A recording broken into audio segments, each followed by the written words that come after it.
1 minute.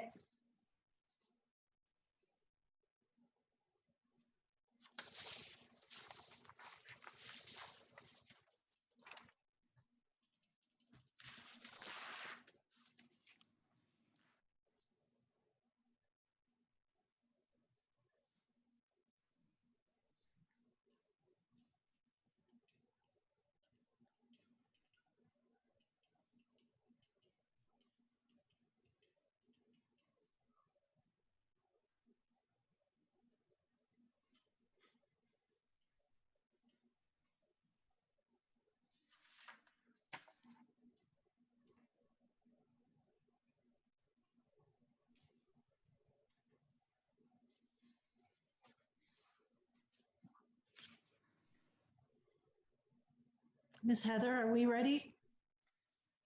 Yes. Fantastic. Everybody ready? Okay. Good morning, everybody. It's 10 o'clock and it is Tuesday, May 12th, and I do call this commission virtual meeting to order. When I call your name, if you could please say that you're present. Vice Mayor? Yes. Commissioner Amerige? Yes. Commissioner Carolyn? Yes. Commissioner Hanks? I see your video. I do not see you. Commissioner Hanks? Here. I hear him. Here he comes. I was printing. Thank you. We also have City Manager Lear, City Attorney Slayton, City Clerk Taylor. City Manager, could you please announce if we have police presence for our virtual meeting? Yes, ma'am. The police chief is on the call. Thank you very much. At this time, if we could please all rise for the Pledge of Allegiance and a moment of silence. And City Manager, if you could please lead us in the pledge.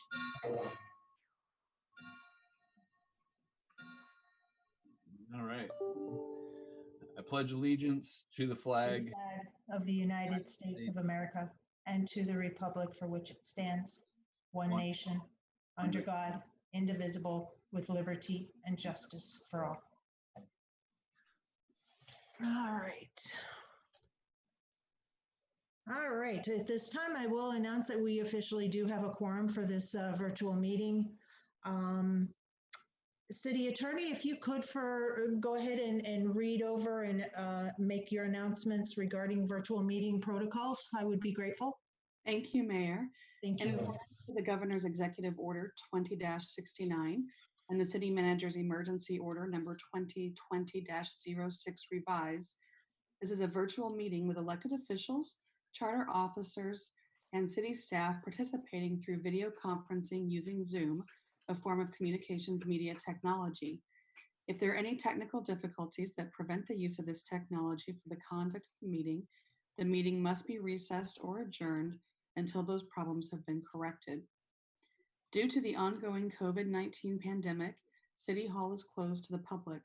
Information about ways to watch the live stream and provide public comment are posted on the city's website at cityofnorthport.com/online meetings.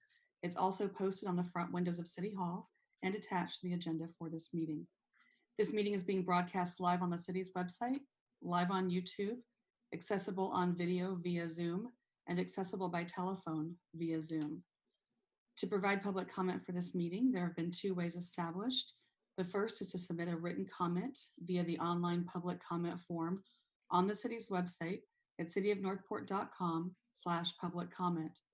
The form became active at 9 a.m. the day before the meeting and will be deactivated at the end of public comment during the meeting.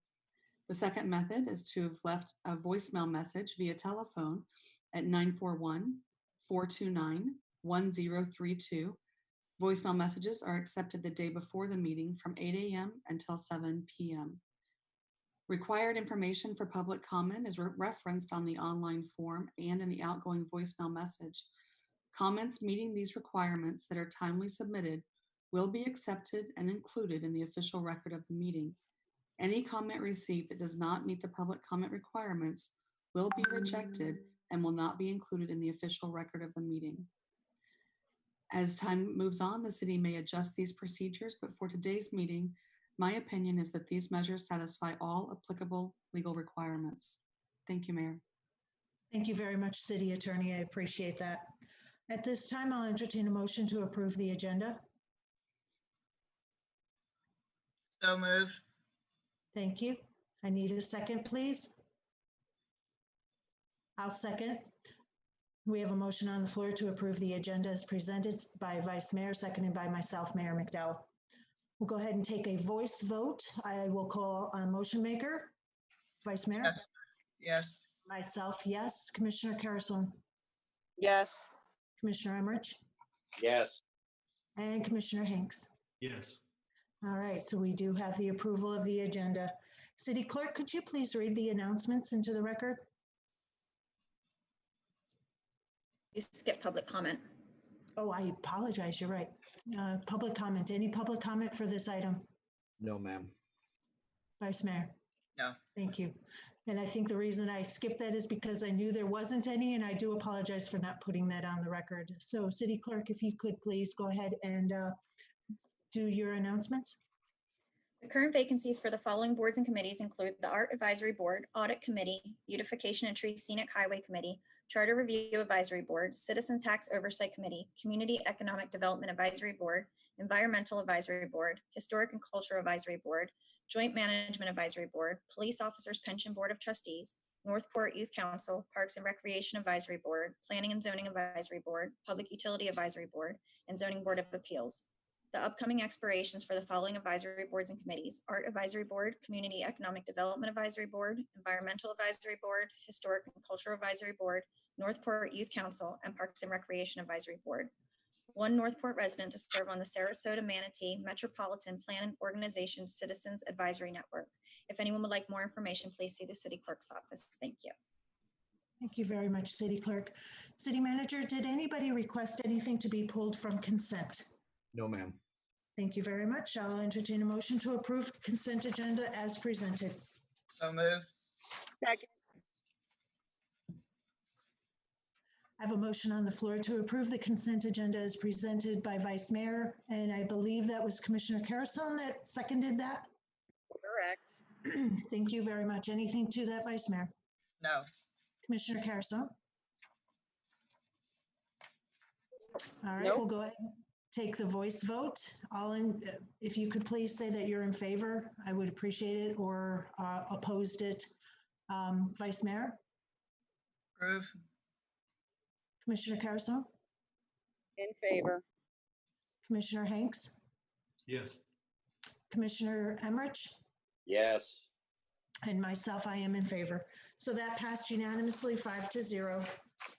Moving on to the second reading of ordinance number 2020-21, and that's for the stormwater maintenance.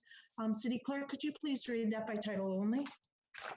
Ordinance number 2020-21, an ordinance of the City of Northport, Florida, amending the code of the City of Northport, Florida, section 42-24, maintenance of stormwater drainage area, providing for conflicts, providing for severability, providing for codification, and providing an effective date. Thank you very much. City Manager? Thank you, Mayor. This is the second reading. It's of the ordinance related to how we enforce the mowing in the swales.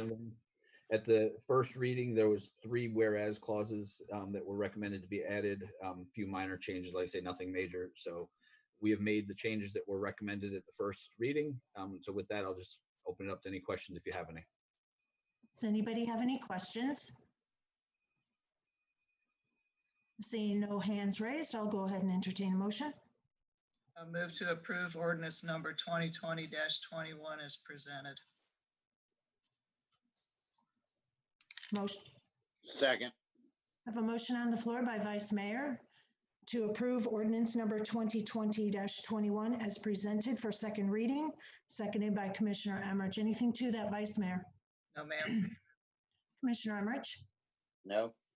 Thank you. Does anybody have anything that they would like to weigh in on? Seeing no hands raised, I will go ahead and make my comment now. At this time, I still am not going to approve the stormwater maintenance. I agree that the property owner should not be required to maintain it when it's wet. That's just common sense because you can't maintain it. But I cannot vote for this because they're still having to maintain it when it's dry. We raised all the property owners' assessments for maintaining the swales for the city to do that, and now we're still requiring the property owners. So for those reasons, I cannot agree with this. So we'll go ahead, if nobody else has any rebuttal or comments. Seeing none, we'll go ahead and take the vote. Vice Mayor, Yes. Commissioner Emmerich, Yes. Commissioner Carrison, Unfortunately, yes. Commissioner Hanks, Yes. and I am a no, and that passed 4-1 for the reasons that Mcdowell dissented. Thank you. So at this time, we'll go ahead and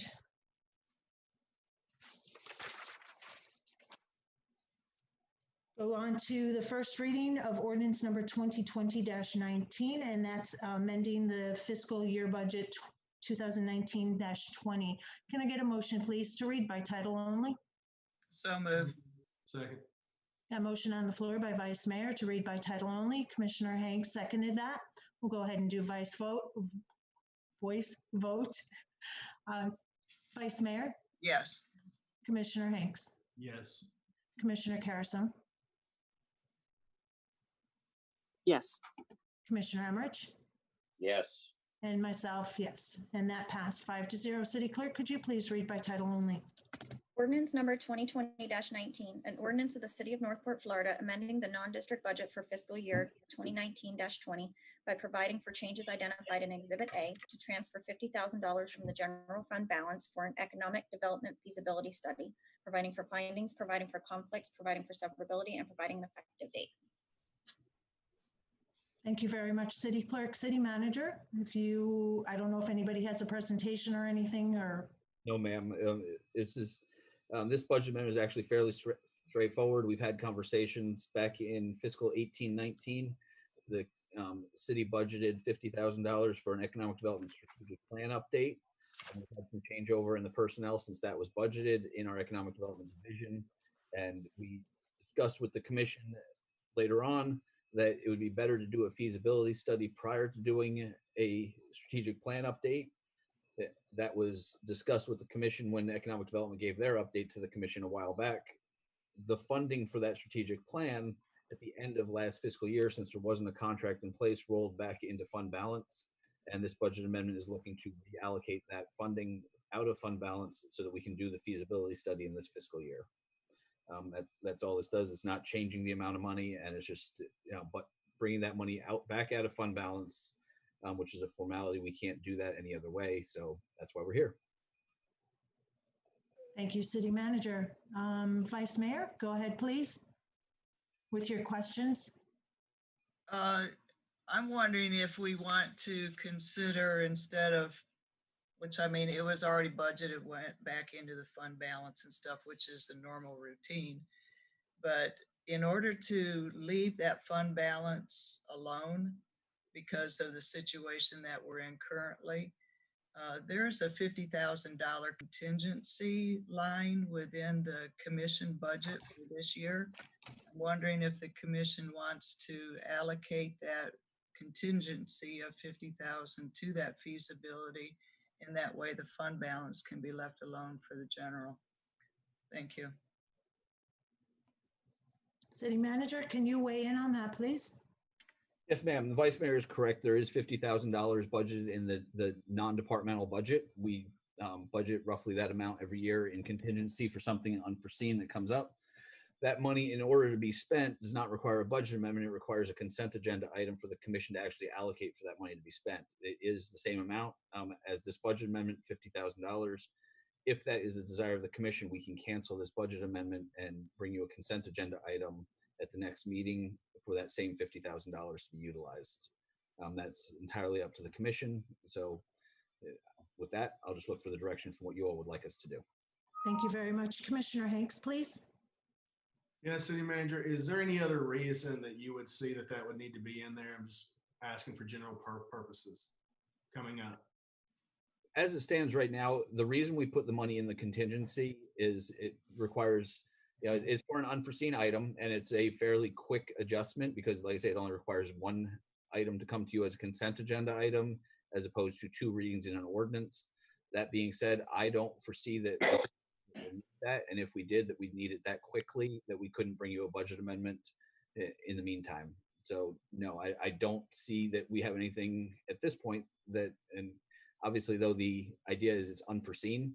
So if I did foresee it, we would have budgeted it in the first place. But I don't see a problem in using the contingency money at this point in time. Sure, but everything we're going through right now is unforeseen. So that's why I was asking, like, from today's standpoint, do you see something where it might be better utilized? Because I'm not against this. I just wanted to have a greater picture. No, we've had, like I've mentioned to you all last meeting, we'll be bringing you more detailed information this meeting. We've had savings in other areas. The budget ordinance allows that money could be moved around if necessary within the general fund if something else unforeseen was to come up. In the meantime, while we're working on getting a budget amendment to you all. So yes, while everything right now we're dealing with is unforeseen, I don't see this being a problem. Thank you. Commissioner Carrison? Yes, question, manager. Will this action actually prolong anything that is in the works by having to come back to the next meeting? And the second question is, by moving this 50,000 in a contingency, won't we see a significant savings in our travel budget since we're doing everything kind of via Skype and Zoom and Microsoft meetings, and none of our annual events are even on, for instance, our monthly legislative priority meetings. And so I'm wondering if there won't be some sort of a flush between the 50,000 and contingency and those travel budgeted amounts that we couldn't just transfer travel budgeted amount savings if there was a need to use money for unforeseen items or issues. Did that make sense? I'm trying to remember everything you just asked. The second part I'll address first because that's freshly in my mind. That is exactly what I was saying. There are savings throughout the general fund. We've identified some already, but you're right. I personally have had 2 of the conferences that I go to already be canceled. There's a lot of travels that we will have savings on. So that are some of the examples of how I said there are savings. There's reduced fuel costs. Not only is the price of fuel lower right now, but we're doing less traveling. So there's savings everywhere. As far as your first question of would doing this cause a delay? No, and the answer to that is no, because we would bring you the consent agenda item on the next meeting, and this budget amendment second reading would be on the next meeting as well. So the timing wouldn't be altered at all. Thank you. Commissioner Carrison, did you still have any follow-up questions? No, ma'am. I think just a quick kudos to Commissioner Luke. You did a great job here. I thought it would help keep the funds in the fund balance because of what we're going through. Otherwise, it'd just sit there until next year anyhow. So I thought, why not free it up, in the fund balance if we needed to get to it quick. So thank you, ma'am. City manager, maybe you could help me understand exactly what is going to be done with this feasibility study, because I know we had a little bit of a discussion about it a couple meetings ago. Because of COVID-19, it's my understanding the feasibility study is going to be looking at the strengths and weaknesses of our economic conditions here in the city of Northport. But because we're having these COVID issues, how are we going to be able to identify strengths and weaknesses with a feasibility study when we don't know how this is all going to play out? So Mary, yes, while you're correct, we don't know how everything's going to be play out. Will identify the businesses that our community, even before and after the COVID-19 situation goes, are likely to come to the city of Northport. The reason you do a feasibility study before you do a strategic plan is this city, I will tell you years ago what we did is we did a study about bringing a hotel to Northport. And we did a lot of work, paid a lot of money to figure out how we can get a hotel to Northport, to find out that we didn't meet the hotel definition. So we were doing a lot of work trying to get a hotel to come here, but the hotel industry said, you guys aren't ready. So rather than do a bunch of work and put something into our strategic plan, we have to know if our business community and our city as a whole are ready for the types of businesses, and which ones that we are ready for and should start pursuing with our economic development division. So that they're not pursuing something that industry has no desire to bring here, because we don't meet their goals yet. So it's basically exactly what it says. It's not feasible or realistic to go after a type of business if you don't meet that business's needs or demands. So we're going to identify the type of businesses that would come to Northport so that we can then pursue them and get that economic development done for our city.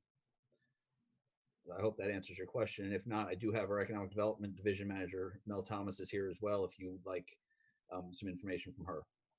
No, it did definitely answer my question, but my follow-up question is if this feasibility study is going to be conducted using today's atmosphere, business atmosphere, social atmosphere, current conditions now, how is that going to help us in the future? Because we don't know what's going to happen now, let alone 6 months from now, let alone what those business attractions will look like even a year from now. I am not against doing this feasibility study, and I want to make that perfectly clear. I am just wondering if now is the right time to do this. Yeah, well, and like I said, Mel Thomas is here, but I would argue that now is the opportune time to do this, because we are entering into a new scenario, and the longer we wait, the longer we're going to get left behind of everybody that is trying to adjust to the new world that we're entering into. These are professionals that take into account not just how we would recover from this, but also looking into the future. You are correct. No matter what we do, nobody has a crystal ball and can't predict where we would be. Even if this COVID-19 had not happened, you'd still be doing their best professional estimates of where we're going. And these people are experts in their field that are good at doing that. They've done that repeatedly all over the world. So yes, I would argue that now is the exact opportune time to do this, as we're coming out of this and knowing, all right, what businesses have been impacted, what business needs are in our community for not only just the short term, but looking beyond just recovering from COVID-19 and where we want to go in the long term. It's not just a 6-month plan. They'll come back to you and say, these are the businesses that your community are ripe for, and today and into the future. I hope that answers the questions. City Manager, is it possible to hear from Miss Mel and get her feedback? Certainly. I believe the city clerk has to allow her somehow. She's already there. All right. Hi, everybody. Hello, Miss Mel. It's Mel Thomas, for the record, Economic Development, City of Northport.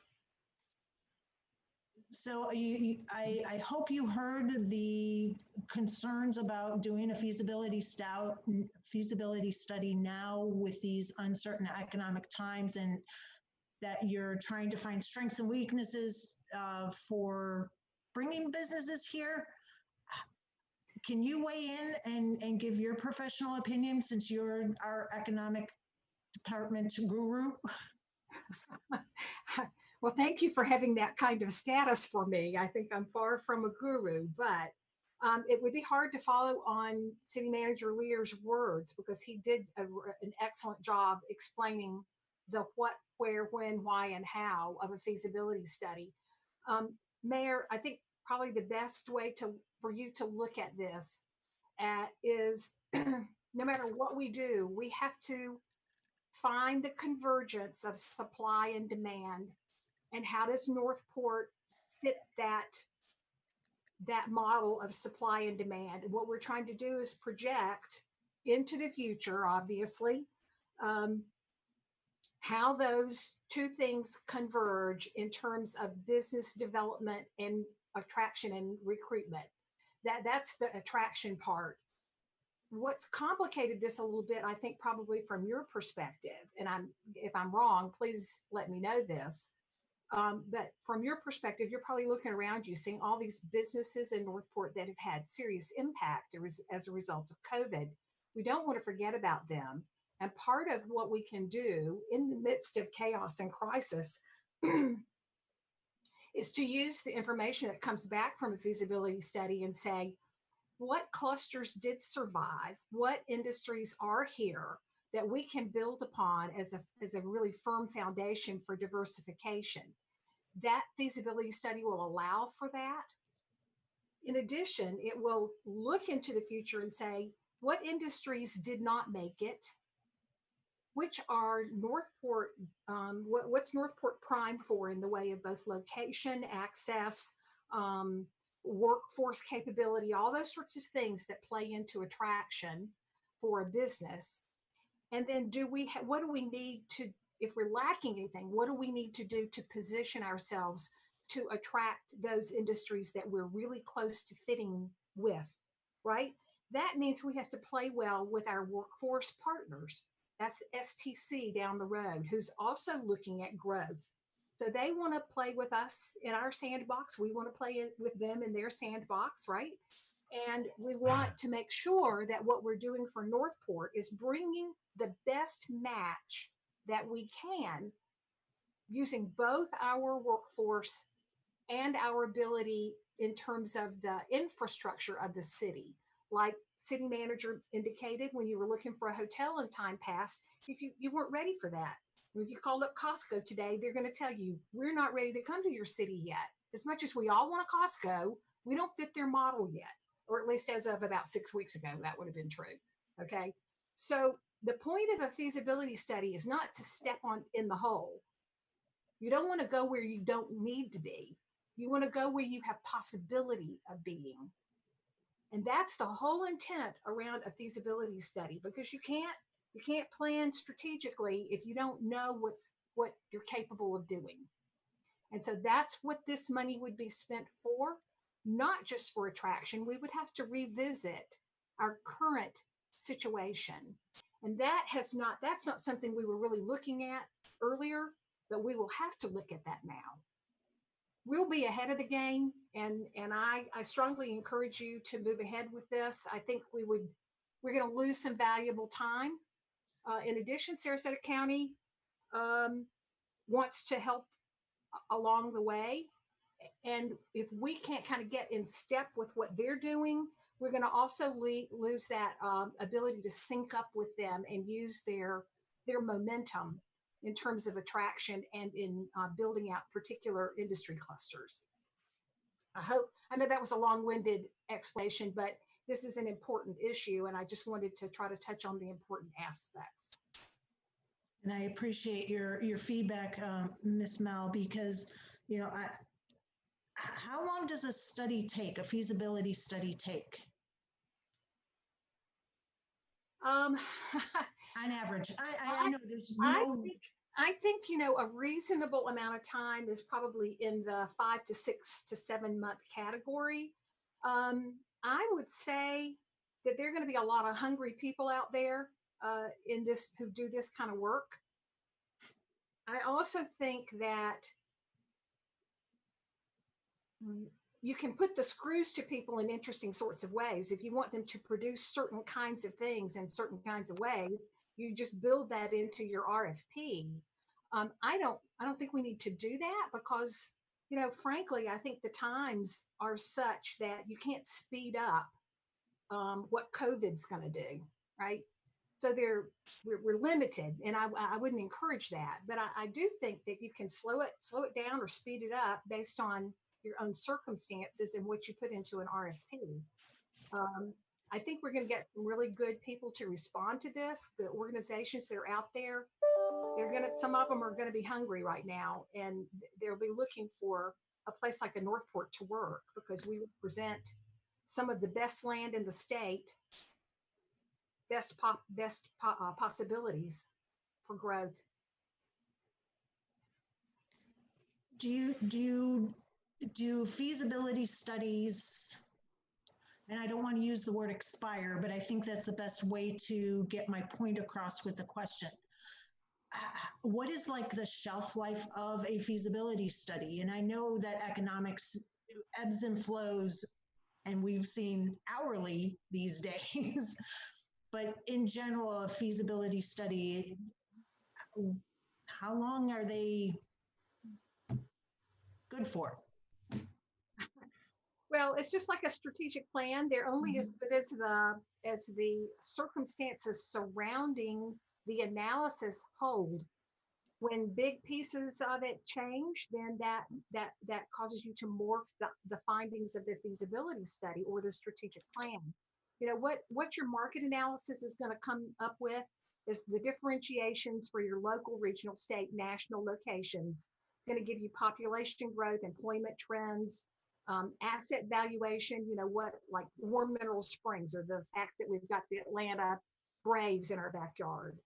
It's going to take a look at your infrastructure, your lack of it, your abundance of it. It's going to look at things like land valuation, regulatory controls, your business climate, taxation and fees, market demand, retail gap analysis. It's going to take all those kinds of things into consideration.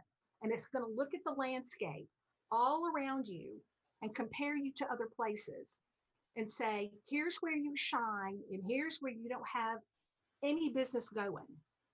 And it's gonna try to narrow the field for you so you're not wasting your time, your energy, your money, your scarce resources. And that's what a feasibility study is designed to do, is to keep you from spending way more money and way more staff support resources than you've got, and not putting your money in infrastructure that may not be necessary. So that's the general idea, Mayor. And I think, you know, in terms of time, wow. I mean, who really knows that? You know, the other thing about it, and then I want to touch on this because it's important, in that we've got puzzle pieces everywhere. You have a comprehensive plan, a ULDC, other codes and ordinances that are coming up. This is perfect timing, because to the degree that we can inform any of these other processes, we should. And the reverse of that would be true. Anything that comes out of ULDC or comes out of any other codes and ordinances that are being looked at, those would inform the feasibility study. So this is the perfect timing is sitting on top of you right this very instant. Well, I appreciate that. I have one last question, and it's a question to help alleviate something. 2 months ago, we were in a completely different area, and if this was before us 2 months ago, would have not even created a question in my mind. Things have changed dramatically in 2 months, 2.5 months.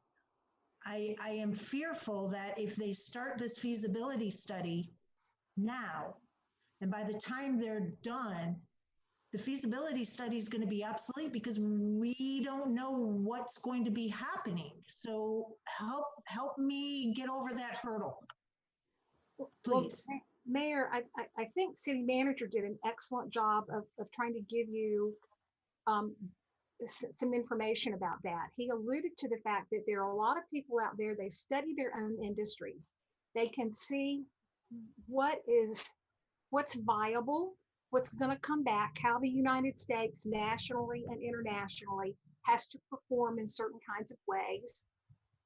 They do have a certain kind of magic in their ability to look into a crystal ball and go, oh, you know, we're going to have to make some changes here or changes there. Our workforce is going to need to do this or that. They are quite capable in various targeted industries at ascertaining what's appropriate, not appropriate for growth. They're going to take their money away from those things that aren't going to bring back a return on investment. They're not going to keep investing in things that don't bring money and don't produce jobs, because that's what your economy is all about, right? So I think you have to assume that the people who do these things for a living are in touch with industry cluster executives and decision makers. And that influences how they gauge where you are as a city, a county, a region in comparison to those industries. Okay. Right? That was very helpful. Thank you, Ms. Mel. Before I move on to Commissioner Carrison, City Manager, you'd like to weigh in on something before we move on to the other commissioner? No, actually, I just wanted to let you know we have a public comment on this item that just came in. So when you get to that point. Thank you very much. I do appreciate that. Commissioner Carrison, go ahead, please. Yes, thank you. So the question is, this won't prevent us, say we go ahead and approve this. This isn't going to prevent us from making decisions on like common sense decisions, as was discussed like at the last meeting about the permitting fees and enterprise fund, right? I mean, my fear is that what's happened in the past is we've used this as an excuse for not addressing issues that we know are common sense, similar to some of those comprehensive plan amendments and the codes that were always being rewritten. It seems like forever, but you know, it prevented us from doing certain things as far as our code changes. And so I'm just a little concerned about the fact that if we put this in place, they're going to say, yeah, we're not going to do anything for economic development until this study comes through. So I just want some sort of guarantee on that. Okay, I can answer that. First of all, the item that's before you won't prevent you from doing anything. It's a budget amendment. That being said, if you approve the budget amendment or go with what Vice Mayor Luke suggested and switch to funding it out of contingency, we would move forward with a feasibility study. But no, it won't prevent you from doing anything. What it's going to do, when it's done, is bring you the information of target industries that we should pursue, that our community is ripe to have them come here, rather than having such a broad focus of economic development and maybe going after a business that has no desire to come here. So this will help identify the target audiences that we should be pursuing for economic development. But to answer your question, no, this won't prevent us from doing anything.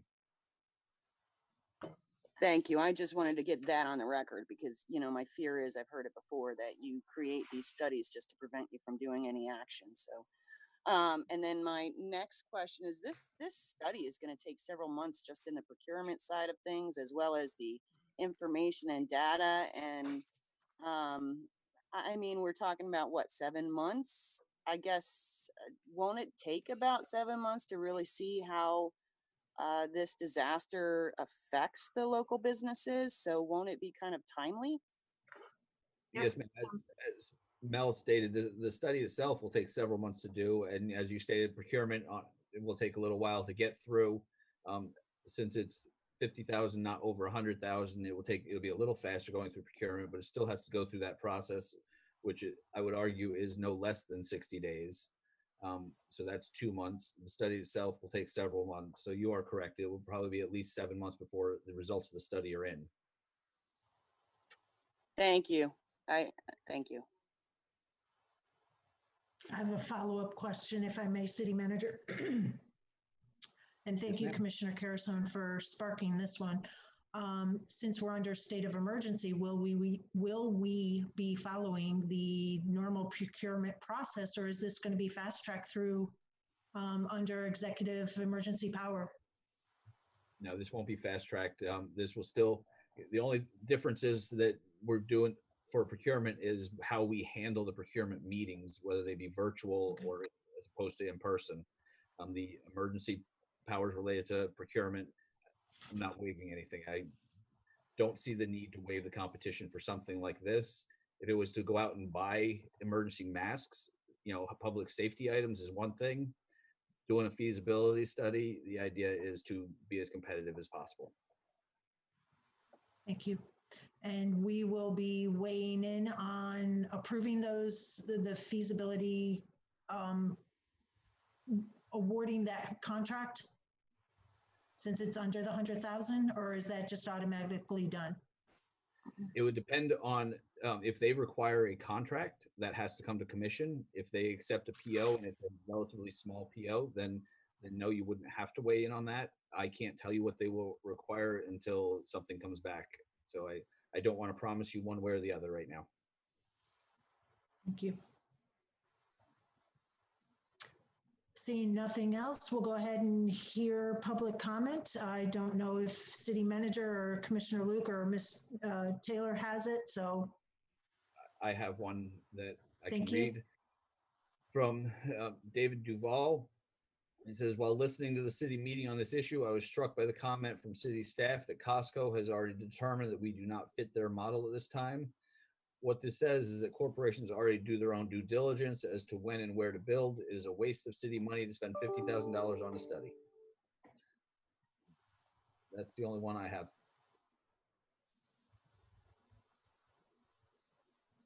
I'd kind of like to hear a rebuttal on that. City, Okay, well, City Manager or Ms. Mel? Well, he's kind of half what he's saying is exactly what I said in the first place, is businesses do decide whether or not they're going to come here. You know, the industry will decide whether or not we're needed to come here, or we're ripe for them to come here. The question is, do we want to pursue and get businesses to know about us? So if I'll use the hotel example that I used earlier, years ago, we were not in a position to have a hotel come to our city. Although we pursued the heck out of them, it was ultimately, you know, we were too early into that market.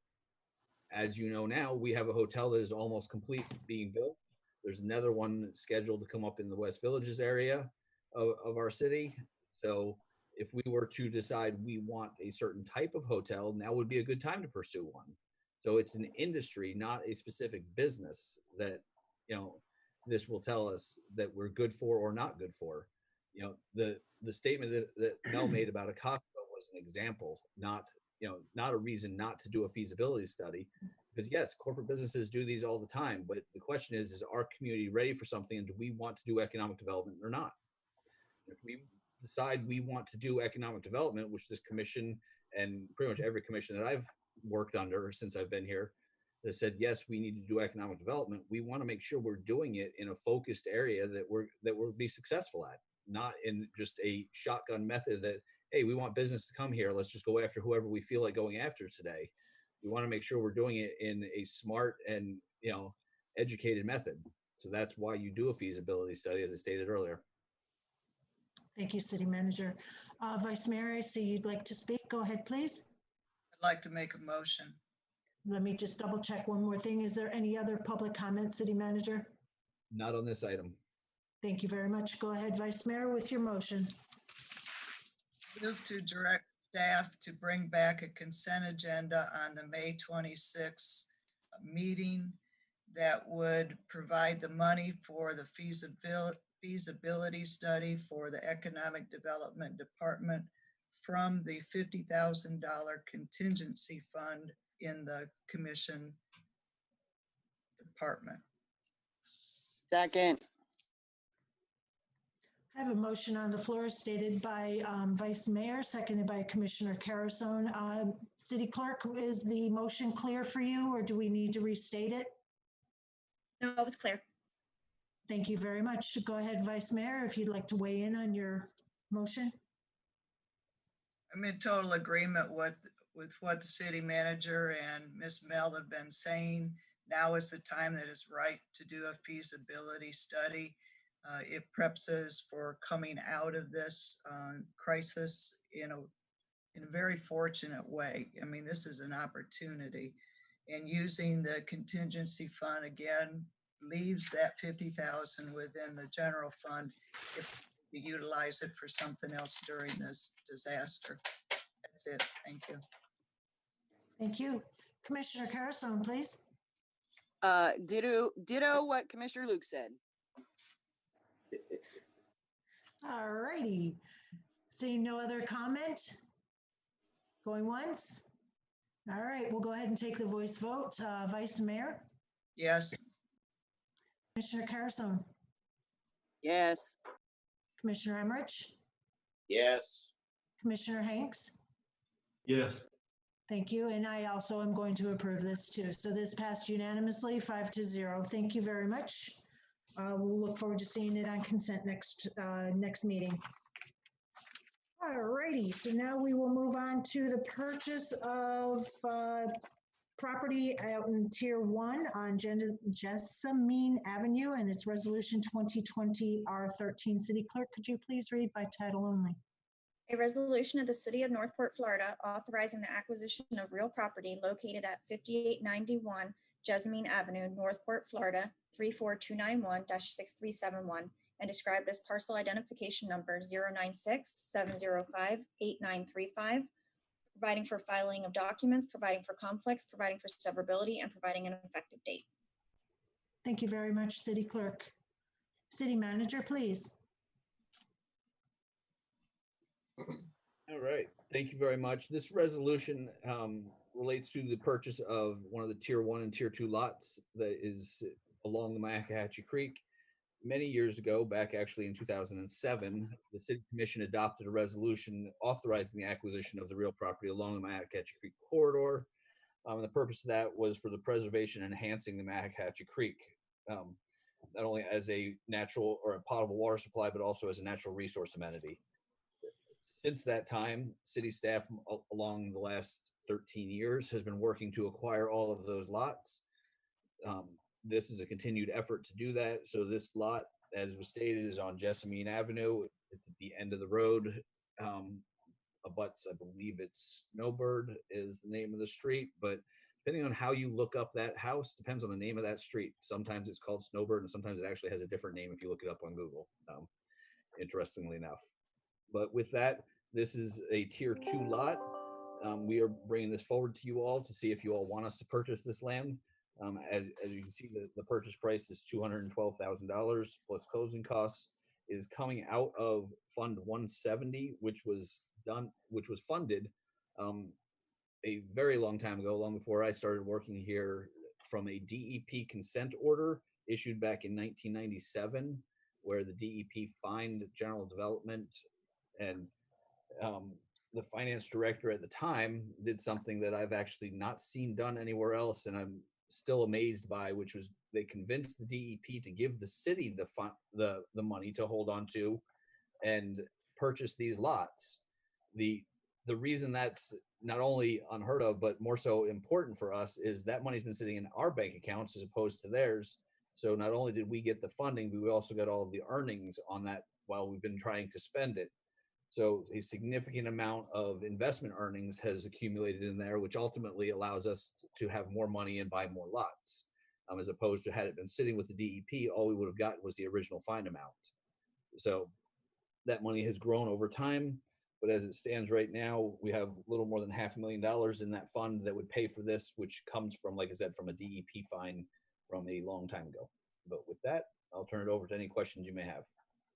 Thank you, And City Manager. have public comment on this too. You do have public comment. Thank you. Yes, ma'am. Does anybody have any questions?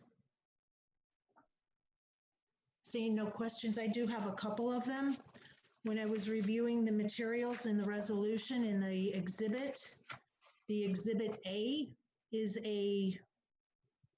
what I think is a wrong sheet, because it doesn't show the property. It doesn't show Snowbird. And I'm just wondering, do I have the wrong document, or help me out here, City Manager? Yes, you do. The Exhibit A does need to be swapped out and would be done. So, I'm sorry? I appreciate you bringing it up. I meant to mention that the Exhibit A is the wrong document. The correct Exhibit A does need to be swapped out. We were not able to get that in time to meet the requirement to be done 24 hours before the meeting. But yes, we need to swap out that document. Thank you. So we'll have to make sure that that gets captured in the motion. Do you happen to know how much it will cost if this is approved to secure and maintain that property until we figure out what we're going to do with it? I do not have a cost of what it would cost to secure that property at this point in time. We can certainly work something like that and get that back to you. I'm trying to see if that was something that staff had provided me an answer to. I know that there was a bunch of questions that we're looking for answers to, and that was not one that we have. So I apologize for that. Yeah, it's one of those that came in last minute into my little brain too. So, because there is a cost associated with that. And also the loss of almost $1,000 in tax revenue every year just for the city of Northport, not even counting what Sarasota County loses. Do we have any plans for this property? I mean, is it sitting vacant? It is not vacant right now.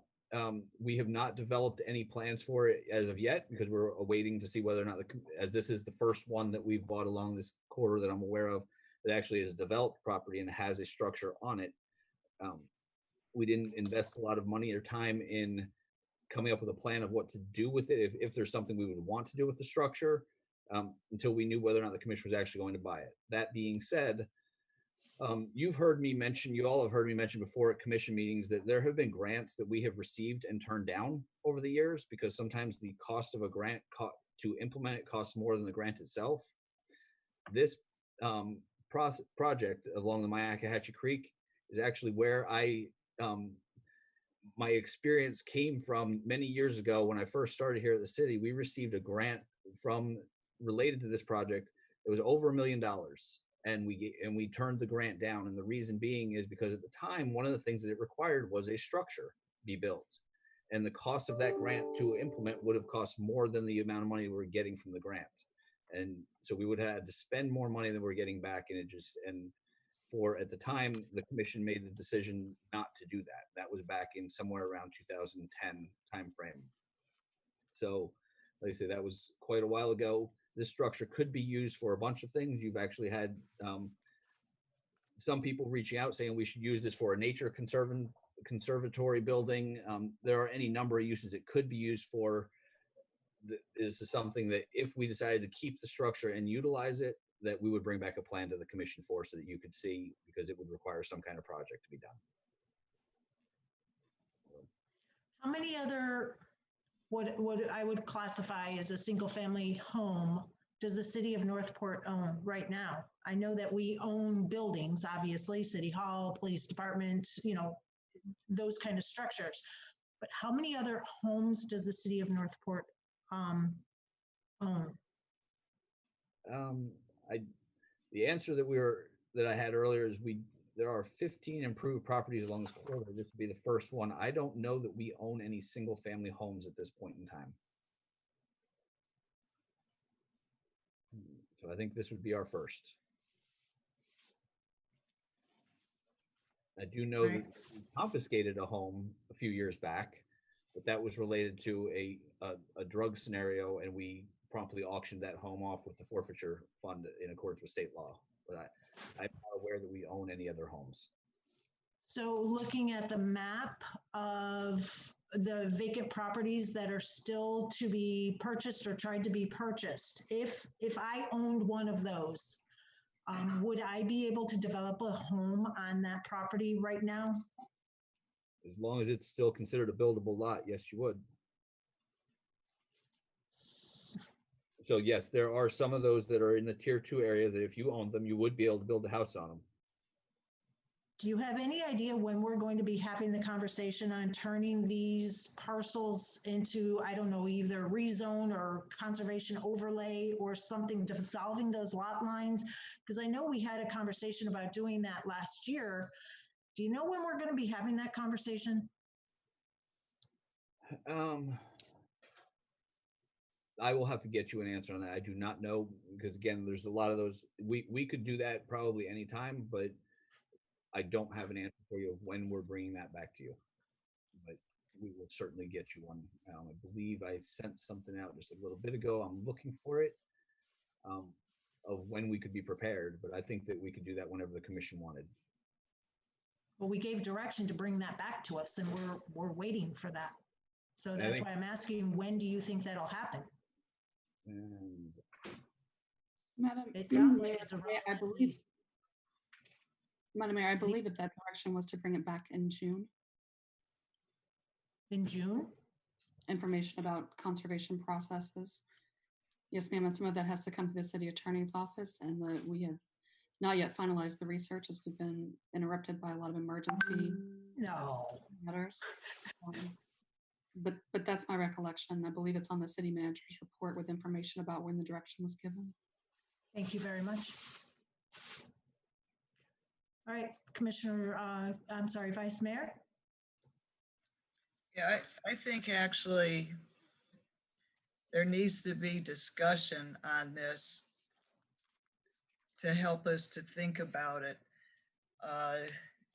To my knowledge, what I was told was that we hired somebody who went out to pursue purchasing the lots in tier 1 and tier 2, and that was not that long ago. And this homeowner responded to that. I Yes, would ma'am. like to know if there were any respondents to vacant properties as well, or just only one response to this gentleman come from a developed property. And City Clerk, we have the Vice Mayor is correct. We did hire somebody. Her name is Arlena. She's in the attendees. So if we could allow her to speak, she could probably answer that question better than anybody because she has been pursuing the owners of tier 1 and tier 2 lots. Thank you.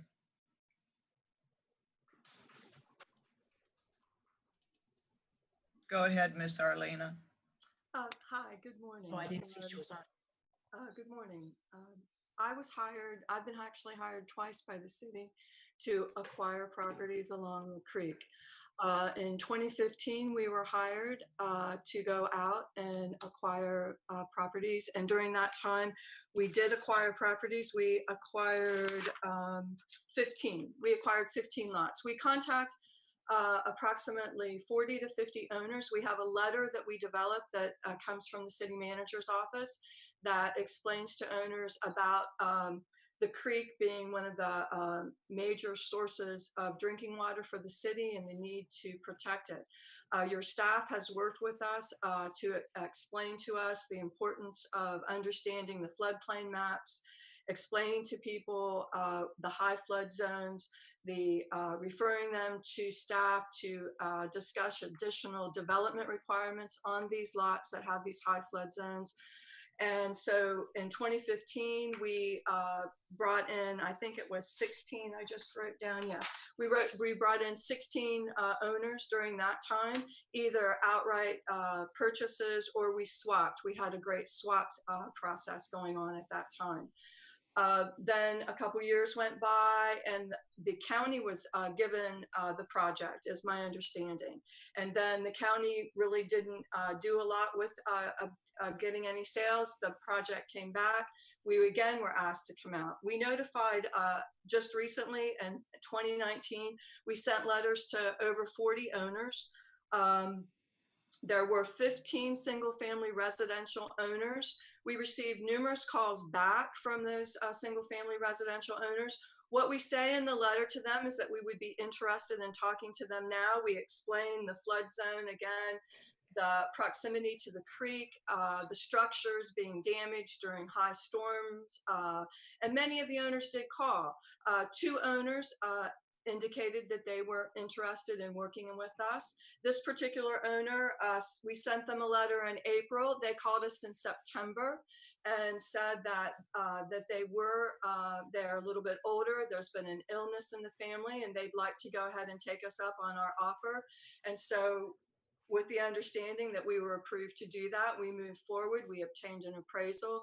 We've been working with the city manager and the city attorney to finalize an agreement, and they executed the agreement.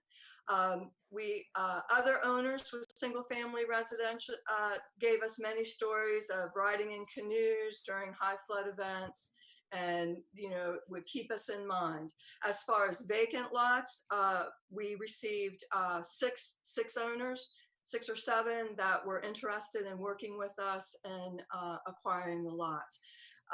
As far as I know, what I have been told, because I need to keep track of the budget as well, we have money to buy this property and still continue buying single family lots. The city of Northport has a voluntary acquisition program. So that means that the city of Northport does not use eminent domain or condemnation. So when owners are willing to sell to us, we take that very seriously, because that is really the only method that we have for the city. Other governmental agencies are in the same situation that the city of Northport is in. And when a voluntary acquisition comes up, it's looked at very seriously because it's really the only way. The idea of, just letting money sit there and going out and buying vacant lots, we've contacted a lot of people that just are not interested in selling us their vacant lots yet. Or they're hoping to recoup the money that they spent on those lots during the boom. So it's a voluntary acquisition program that the city of Northport has. And when someone wants to sell to us, we take that very seriously. I appreciate that. You said you had 6 or 7 of the vacant owners reach out to you. What is the average price of a vacant lot when it's purchased over there? We do sales analysis. We are working with the city manager's office, I think in response to a request from the commission about appraisals. And typically on these lots in the past, in 2015, we did sales market comparisons and negotiated based on what other lots similarly are selling for. We've been doing that same process on these lots. I look around to see comparable zonings, flood zones, and we bring different sales together and do a sales analysis. We can find lots from 3,000 to 7,000 is about the range that we're working in with these lots that are adjacent to the creek. There could be someone that we could justify 10,000, but that would be at the very high end. We're looking primarily 3,000 to 7,000 for the lots. All right, thank you for that. Off the top of your head, do you know how many of the vacant lots are still left to purchase? 56. I'm sorry, Mayor. Did you have? Do you know how many vacant lots are still available? Yes. I think it's on the tier. I think it's on your tier maps. I know that my list has another. I'm in the 60s area, just off the top of my head, about another 60 on my list that I've been given. And I do know that list has been updated. It has not been released to me, but I think there could be another 20 or so added to that based on additional research that city staff has been doing. Okay, were you given any kind of priority, and I'll include city manager in on this also, because of past commissions? Has there been a priority list? I mean, I know you went after tier 1 to start with and then looked at tier 2. That's correct. But did we, for the sake of trying to utilize this money for as much property as possible, did you put vacant properties first and then develop properties on a priority list? In 2015, we were told to prioritize the vacant lots. And then in this round, I was provided a list that started with the residential structures and then the vacant lots. So that's how I was told to do it this round. Okay, I appreciate that answer, because when there are 15 homes along there, and if each of them we had to pay $200,000, even if you bought 10 of those 15, that's over $2 million. And we've only got $500,000 left in the pot. To me, it makes more sense that you utilize the money to acquire as much land as possible rather than as many structures as possible. I do love the idea that Barbara Lockhart said about the nature thing, that type of stuff. I don't know how that works with a floodplain. I don't know how that would work with maintenance and things like that, but it was a cool idea if you did own a structure. But I don't know if it's logical to use more than half of the money, or half the money anyhow, of what we have left for a structure, and you're only getting one lot, versus being able to spend far less money and obtain 6 or 7 lots, because that's far more of the land. So I guess that's all of my questions, but I think that is something that we need to think about is we got $500,000 left. And she said there are 2 people who responded that were interested. If you purchase both of those houses, you might have 100,000 left. So I think it's something that we need to look at. Is it structure or is it land mass that we want? Thank you. And may I speak to that? Am I allowed to speak to that just to give you a Please. different way of looking Please at it? do. I Go don't, ahead, Ms. I'm Lorena. not trying, I don't disagree with that. This is my profession. This is what I have done. And I've done it since 1990. And what other governmental agencies are seeing is that the ability to buy something like that, I mean, we will still have money left, and the decision is entirely yours. I just want you to think about it in a different way from my profession. It is very difficult to buy property for governmental agencies these days, especially because most governmental agencies do not use eminent domain or condemnation.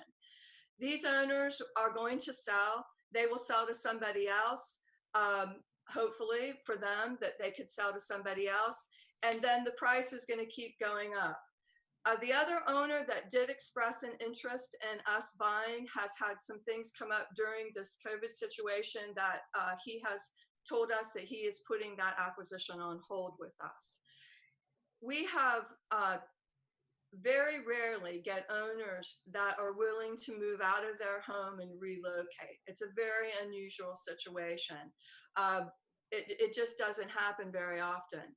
I just recently worked on with 2 governmental agencies that did not take opportunities in the past to purchase property and needed to get a property, needed to get this particular property. We could not find an owner to sell to us. They ended up paying $140,000 over the appraised value to acquire a piece of property. And so a big picture is that I just want to educate you all that these type of opportunities don't land in governmental agencies' laps very often. To get to buy a property, they agreed on everything. We're buying it at the appraised value. It's part of an ongoing project that you all have identified. If you decide not to, that's fine. We sit back and wait till you all decide to go and do it. It's just a very unusual opportunity to have a willing seller that has no negotiation. They've agreed to everything. We're ready to go, and it's on your list of needs. That's all I want to say is that it's a great opportunity in the big picture. Right now it's not right for you all, we certainly understand that. I appreciate those comments, definitely. It does raise another question to the city manager. If we start purchasing developed properties, we're going to run out of money pretty quick. So where does the money come from if we run out of this in order to achieve our goal? So we would have to find another source. One of the sources that we're looking at right now, which, as you know, we've submitted to Sarasota County for their land purchasing ability to buy the lots that are along this process. That's one aspect. Ultimately, the generic answer nobody wants to hear is it could come from tax dollars, which is an unrestricted source. But if we want to buy all of the lots, and Ms. Branco just sent me the totals. There's 72 remaining lots, 57 vacant and 15 with structures in tier 1 and tier 2. Ultimately, we do not have enough money in this fund to buy all of those lots. If you wanted to go over the 57 vacant, I can't promise you that we have the money for that. Assuming we get some of the money from the county program, obviously every dollar they spend is one less that we have to spend. So if they're willing to buy those lots and find willing sellers, then we'll be in a better situation than we are. Ultimately, one of your earlier questions would be great if we could get that. Is we're operating under a 2007 direction right now, which was to buy the tier 1 and tier 2 lots. We're doing that. If the commission wants to give us the priority and say don't buy the ones with the structures on them, eliminate those 15, If they want to say pursue tier 1 first, which we have been, and after we get all of those, that direction will be great. We are following the current direction we have. And that is why this item is in front of you. Yes, $212,000 is a good portion of the $508,000 that's available according to the agenda item. Like I say, it's approximately $500,000 in that fund right now. Yes, this is buying this one property is a good portion of that amount of money that's there. Ultimately, the question that I believe that you're asking Commissioner Luke or Vice Mayor Luke is, do you want us to buy that property or not? Do you want us to buy properties that have structures or focus on the other properties? As you know, we follow the direction of the commission on policies like this, and that is exactly what we're doing. If you would like to give us new direction, we will certainly take that. If you don't want us to buy this property, then this is in front of you to give us the answer to that. It's not a done deal. We have negotiated for the purchase of this property. If you don't want us to do it, just tell us, and we won't. But you know, the reason we brought this to you all is because that's what we're doing. Is we're trying to buy. At some point in time, the direction is to buy these 72 remaining lots. Some of them have structures, some of them don't. As you know, Orlando mentioned to you, the opportunities to buy them with structures, if you're not going to go through an eminent domain process, if you're looking for voluntary sellers, they don't come along very often. Knowing full well that that property appraises at $212,000 right now, when it comes back to you, if we don't take this opportunity today and we bring it back to you in 10 years from now, when the next seller decides they're willing to sell it, yes, it's going to be more money. And, you know, that's, I think, pretty much a given. I think we all know that things over time go up in value and go up in cost. That doesn't mean that you need to or not. It doesn't say yes or no, buy this property today. It's just a statement of, you know, historical fact. Things go up over time. So, but if the commission wants us to focus on the vacant lots, we just need to know that. Thank you, City Manager. Is that what you wanted to speak about when I saw that you had your little hand up in the, or was there something else you would like to add? No, that is, I had the information on the vacant lots, and that, like I say, if you all, you know, I didn't want you to think that we have to make this purchase. You know, it's an opportunity. I very much appreciate Orlando's comments.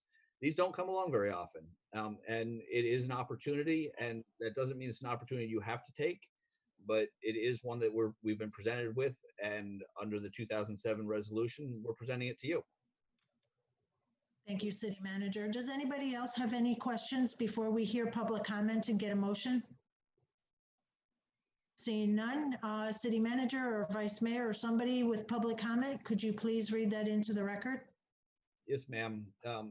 This item is from Judy Leach, and her is, why is the City of Northport purchasing 5891 Jessamine Avenue, Northport, Florida, 34291 for $212,000 plus closing costs? The resolution number 2020 R-13 states, whereas the City Commission recognizes the need for the preservation of the wildlife corridor along the Myakkahatchee Creek.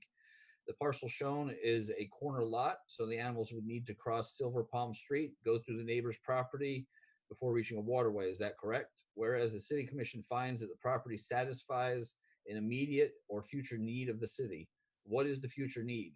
Whereas the City Commission finds that this property acquisition serves the public health, safety, and welfare of the citizens of the City of Northport, Florida. How is this serving the health, safety, and welfare of the citizens of the City of Northport? Thank you for your comments. There's a second one also on your computer, Pete. And I am looking for that one right now. I agree. I just have to find it. It's the first one that Mr. Duval sent. He sent two.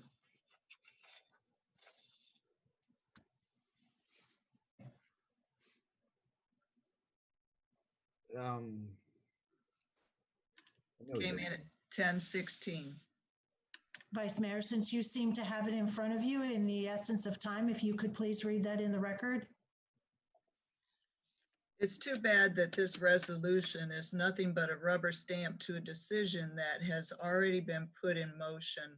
Buying this property will take it off the tax rolls as well as deplete the city funds for the purchase. With the economy what it is today, we have better uses for money. Then the city will eventually have to pay to demolish it. It is very doubtful that the city will repurpose the dwelling. It would have been better to leave the owners in the home. With no one there, the area will become a dumping ground.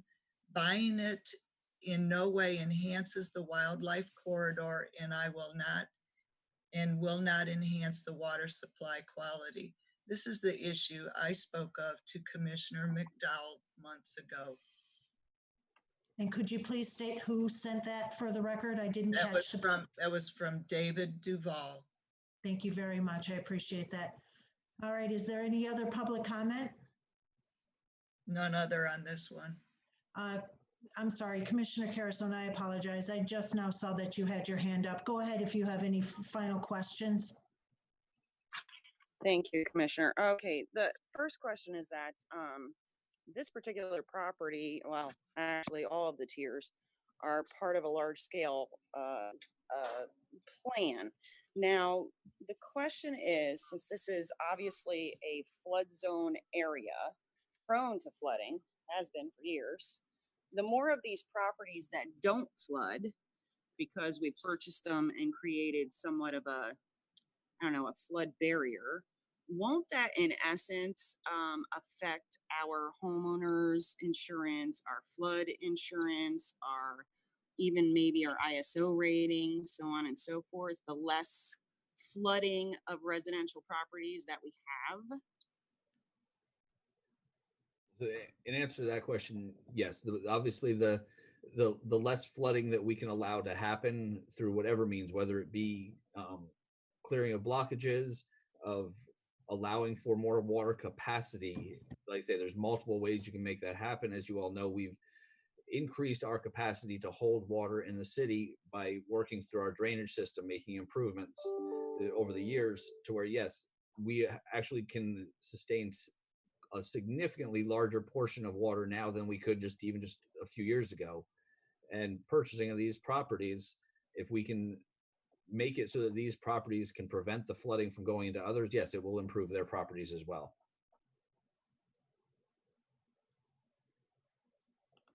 And ultimately the insurance rates, correct? Yes, ma'am. Less claims insurance. Thank you. Did you have any other questions, Commissioner Carrison? No, ma'am. Thank you so much. At this time, I'll go ahead and entertain a motion. And if nobody feels comfortable making a motion, I'll be happy to do that.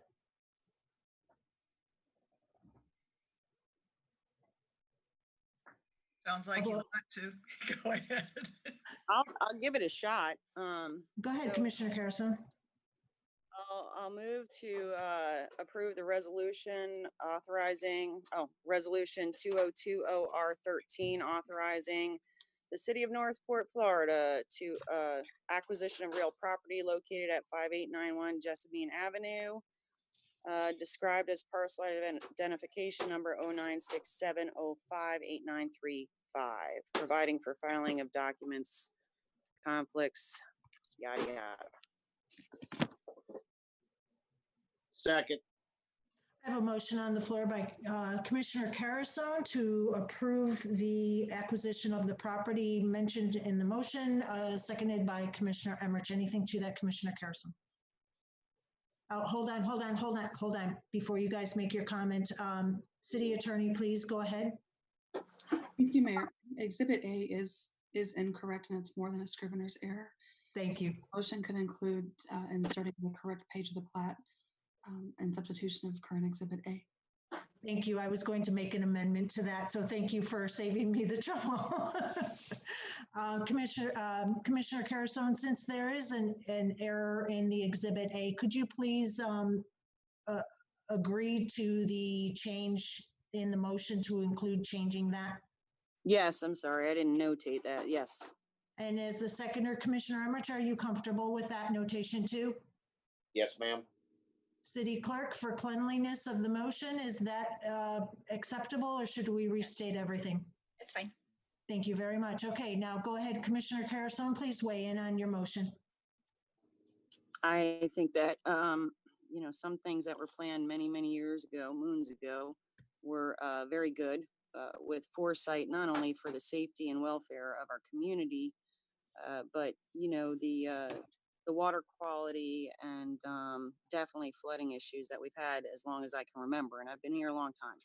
So with that said, I think that, you know, as was stated previously, these properties only get higher and higher and higher. And what we've seen in the past is if we didn't jump on the position at the time, we've paid for it in the long run. And I mean, I don't know how many times I've said we save $5 to spend 50 down the road. And this is one of those examples that if we don't do it now, it's just going to get worse. So in an essence of the quality of life and ultimately helping people in the long run with their insurance pricing and their, you know, the flooding that goes downstream on the Myakkahatchee, I think this is a great idea. Thank you. Thank you, Commissioner Carrison. Commissioner Emmerich, would you like to weigh in on your second for the motion? Yeah, I agree with Commissioner Carrison. I also agree that possibly down the road that the structure can be used as a conservatory, and it also opens up doors for getting more grant money to purchase more properties out there. So I think it is a win-win for the city at this point. Thank you. Thank you, Commissioner Emmerich. And Commissioner Hanks? Yeah. Thank you, Commissioner Emmerich and Commissioner Carrison concerning this. I also agree to this. I think it's important to note that this is money that is going to be used for this. It's not going to be used for anything else. It's not going to be put anywhere else. It's being specifically gained for this purpose. And so that's what we're here to use it for. I do understand and I recognize that is a lot of money. We have also gained a lot of interest on that money. We've gained, I believe, more interest than what we're paying for this house on it over the years. So, you know, it kind of eats into some of that cost and subsidizes it quite a bit. Thank you, Commissioner Hanks. Seeing no other comments, I will weigh in on this. I cannot approve this. $212,000 plus the closing costs is a lot of money that could be used to purchase vacant property. This property itself is already improved. It's not going to help in conservation. There are 14 other properties that would still need to be acquired, and we do not have the money to acquire those properties that are improved. We will not have enough money to acquire the other 57 that are vacant.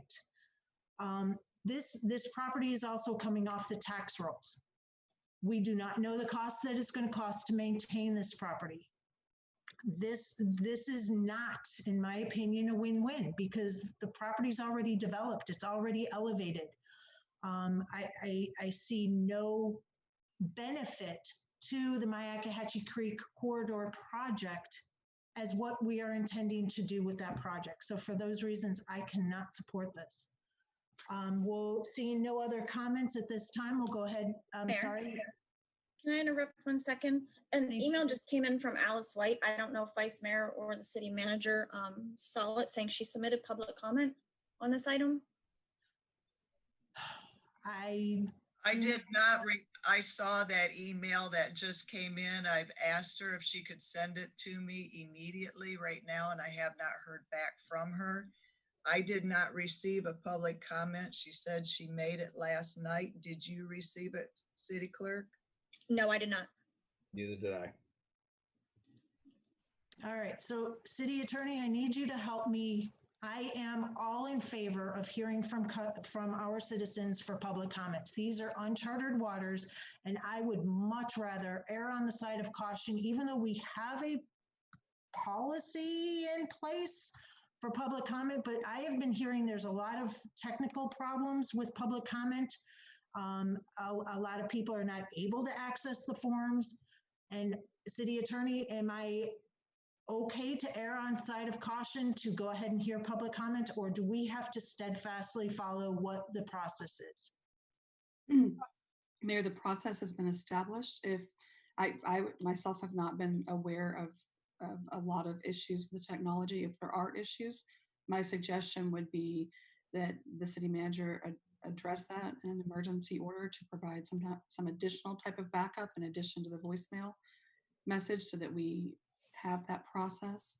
You know, always from a legal standpoint, it's good to follow your processes.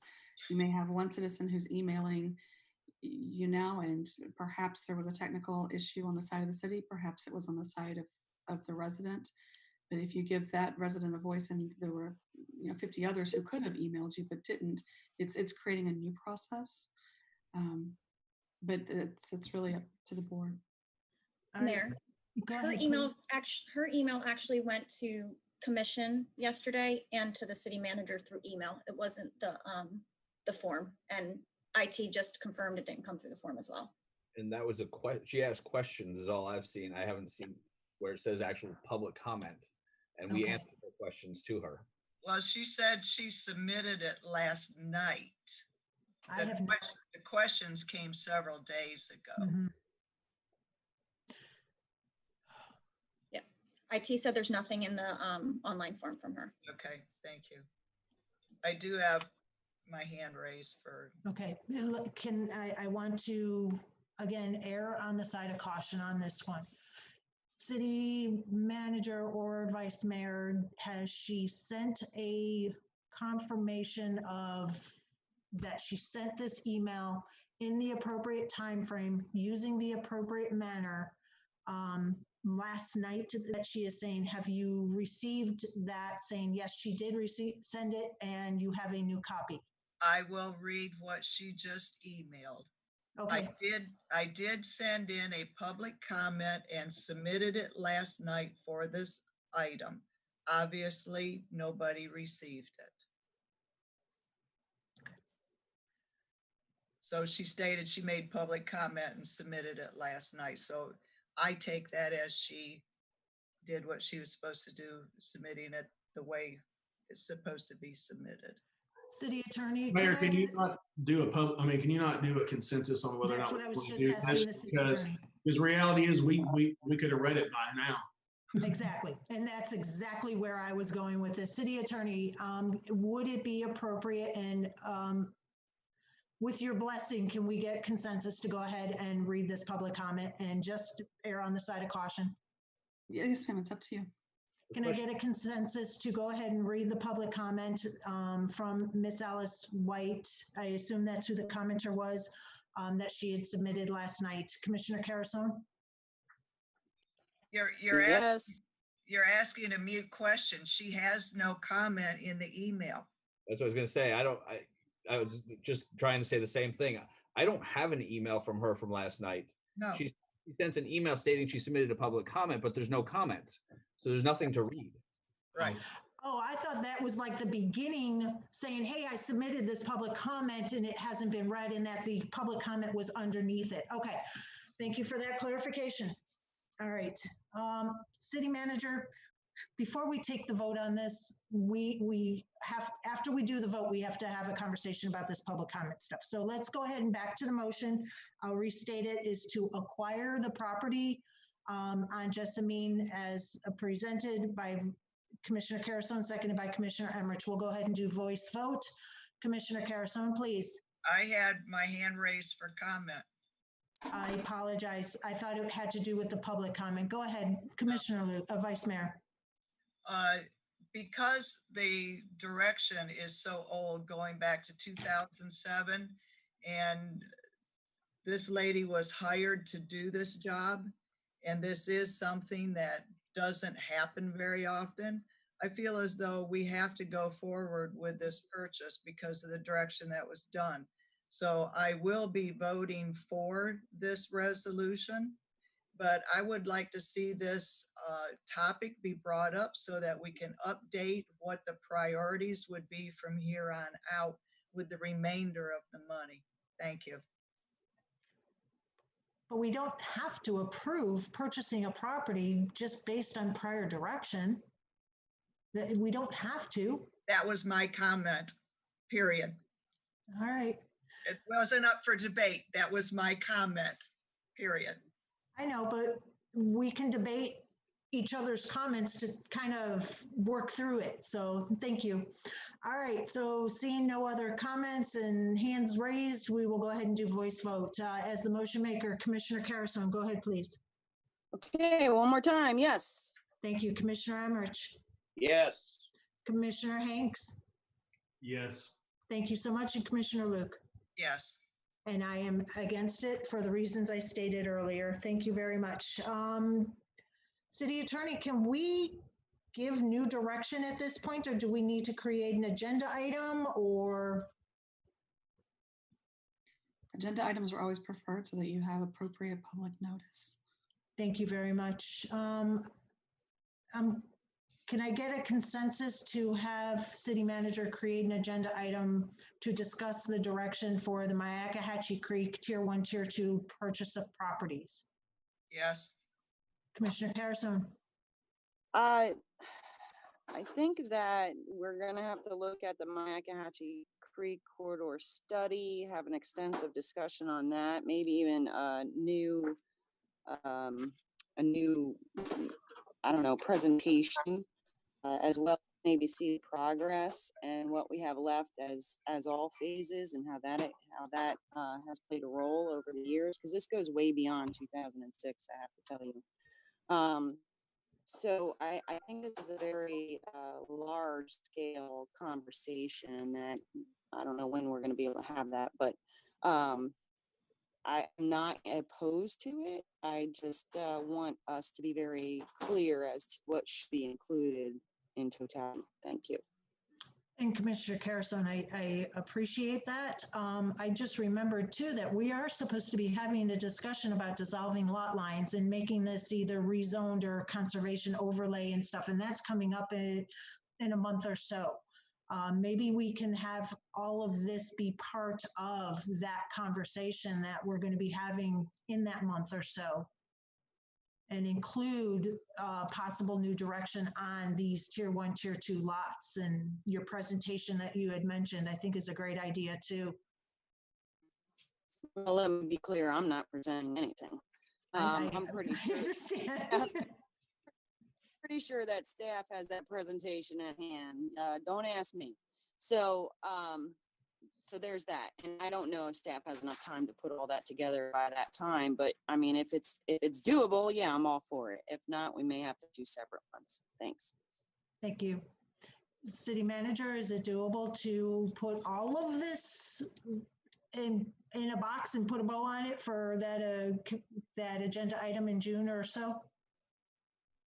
I will tell you that based on all of what you all what sounds like you're wanting, this is going to be its own meeting. This is not going to be a workshop. Yeah, this will not be an agenda item on a meeting based on what you're asking for, unless you want to have a meeting that starts at 10 a.m. and ends at 10 a.m. the next day.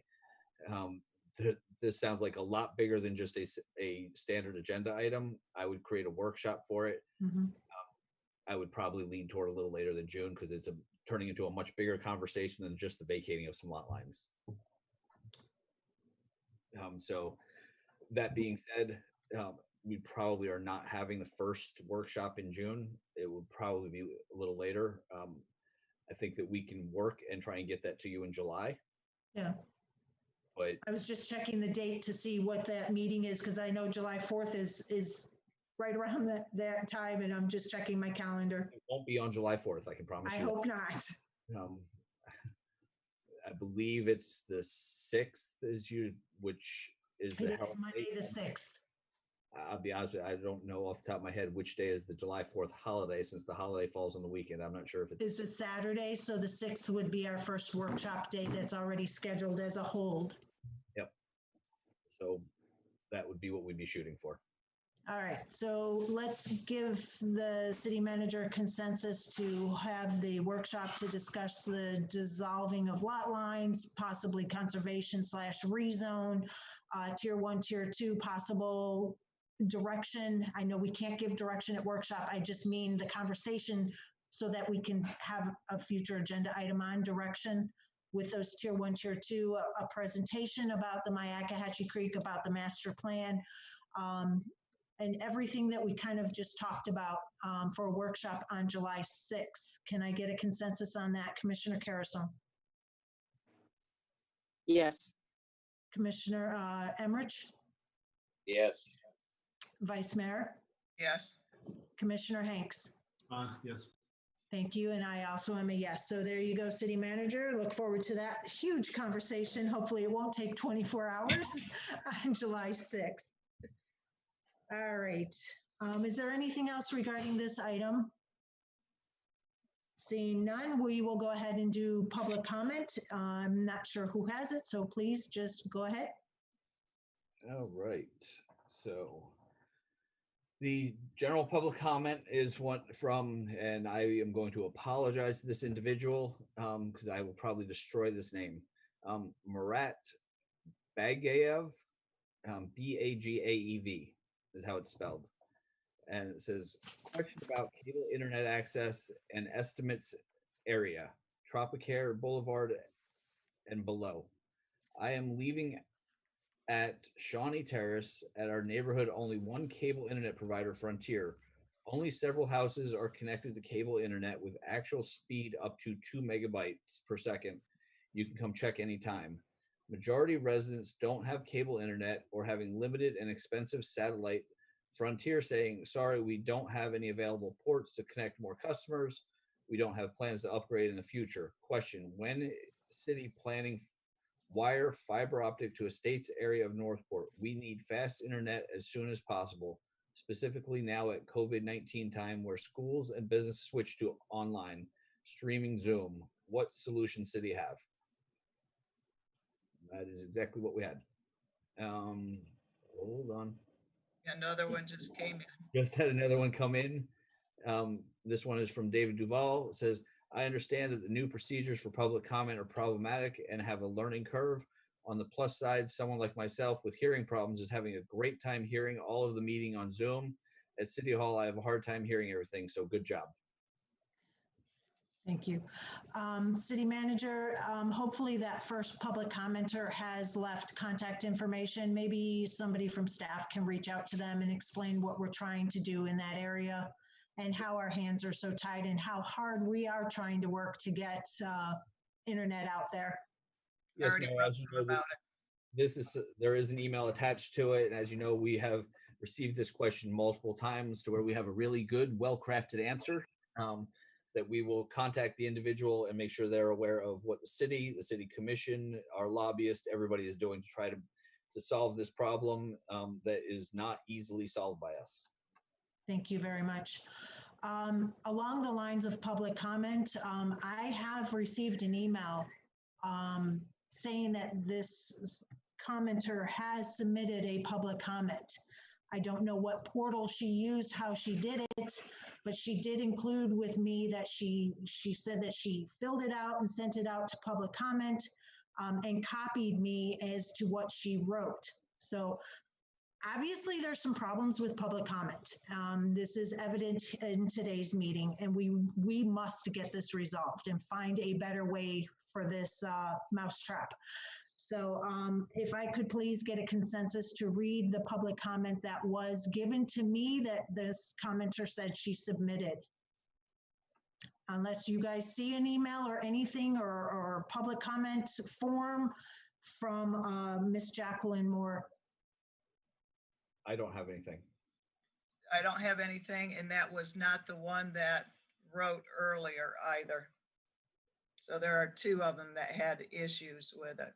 Yeah, and according to PZAB, there was also issues. So I we've think got, maybe we need to look at accepting emails again. For yeah, because something's not working with our public comment process, and I hold public comment very, it's their right to contact us in any way, shape, or form when we are in these difficult times. It's not standard protocol because we're not having our standard meetings.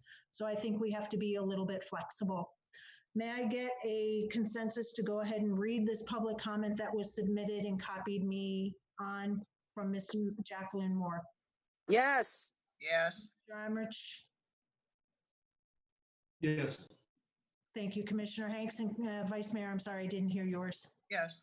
Thank you very much. Okay, so this public comment on Monday, May 11th at 11:27, Ms. Jacqueline Moore sent me an email. Good morning, Mayor. I just submitted public comment for tomorrow's meeting, and I am providing a copy of it here just to make sure you have everything you need to feel comfortable to ask for a consensus after it's read into the record. with much gratitude and anticipation to our Wednesday, Ms. Jacqueline Moore.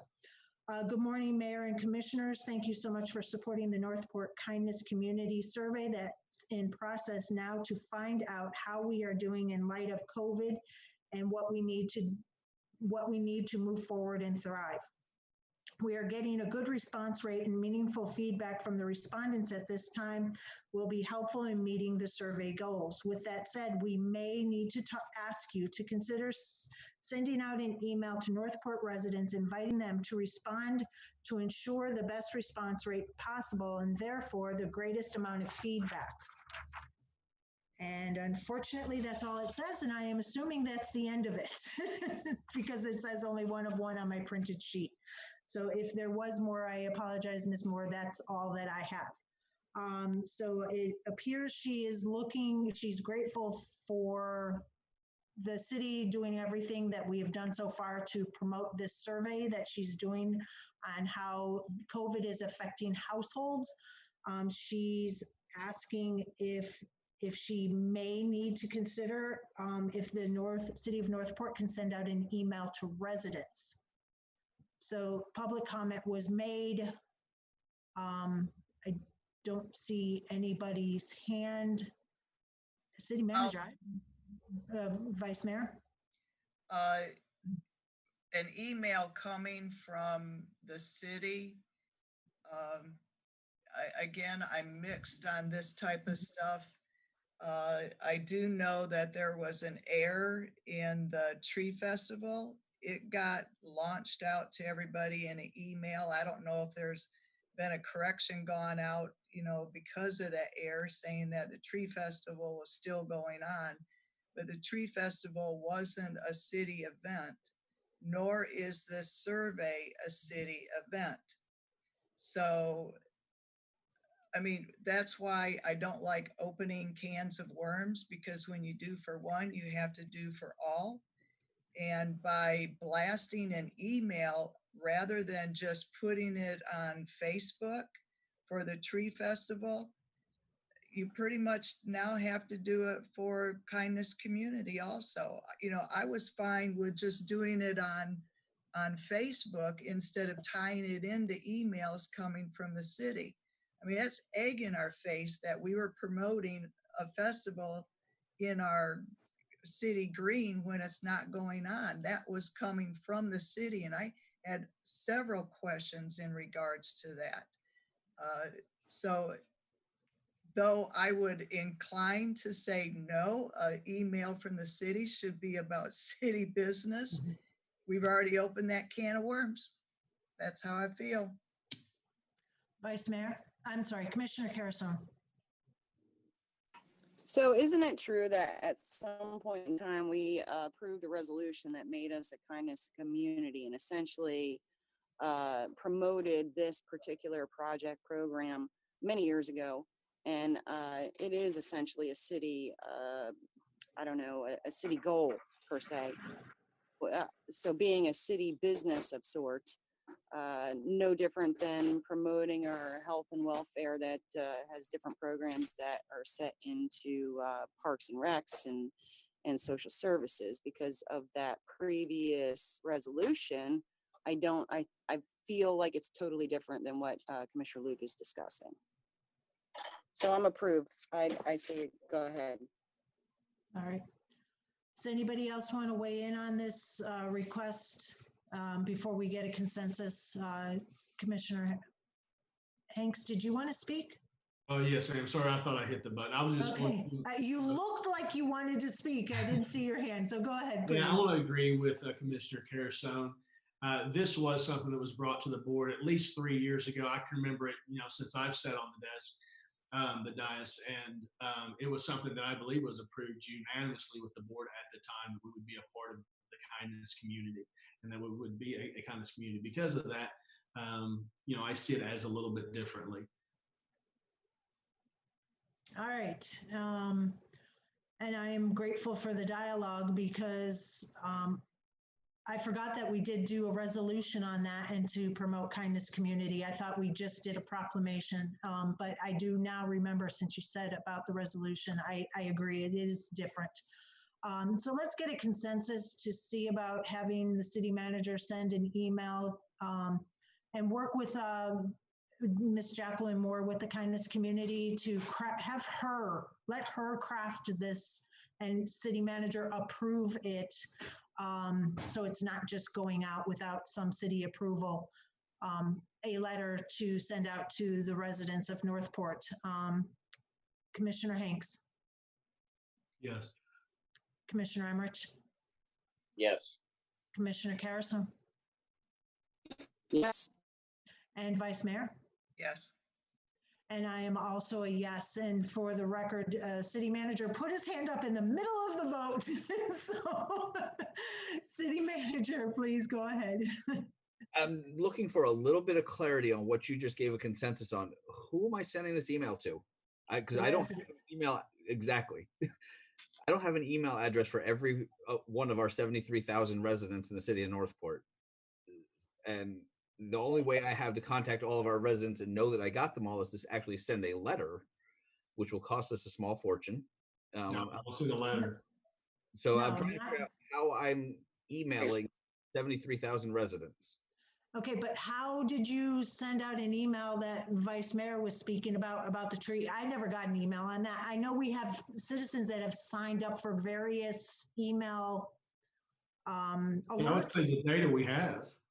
The Yeah. data- I mean, we posted stuff online. I'm not aware of the email that was being referred to either.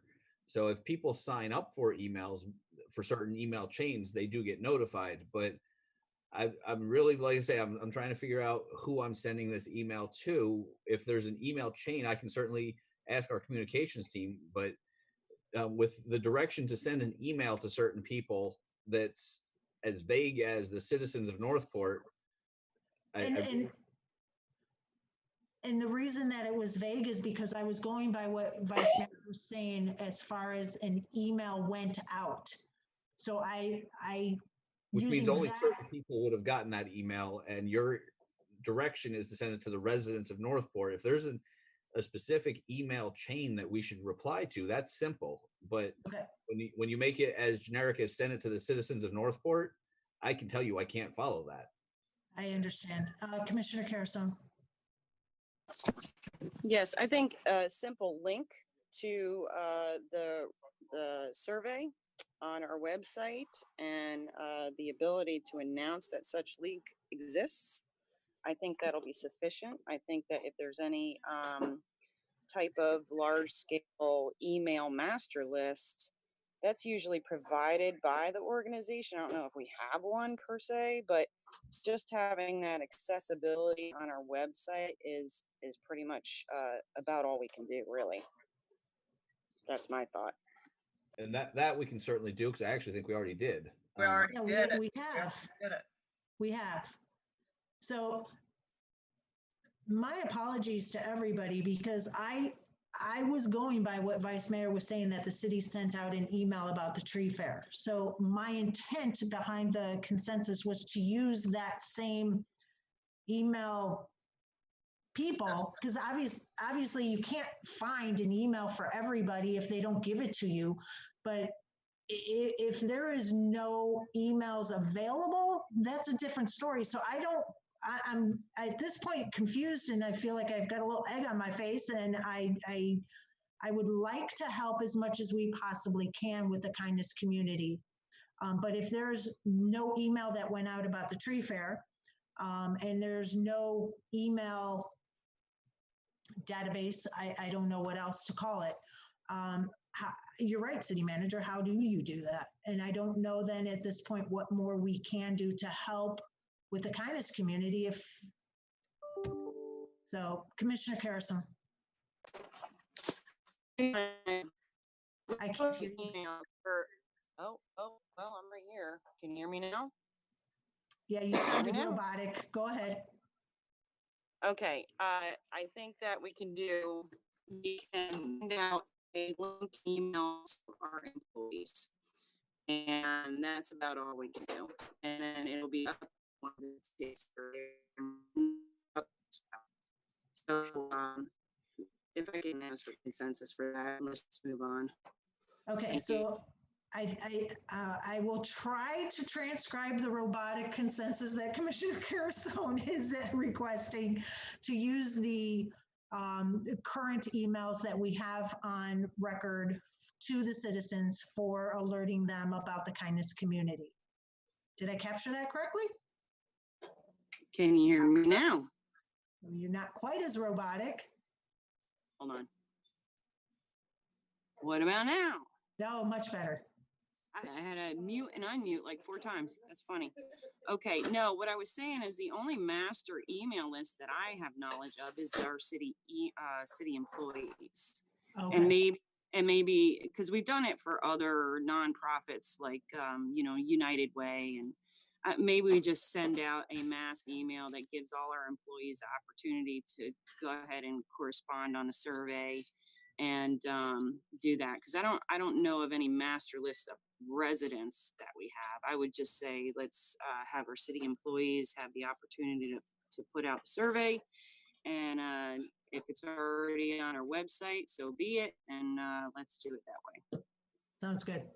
And then we'll go ahead and get that consensus, because obviously the other consensus is not valid and not good based on follow-up conversation. So Commissioner Carasone is obviously a yes. Commissioner Emmerich? Yes. Commissioner Hanks? Yes. Commissioner Vice Mayor?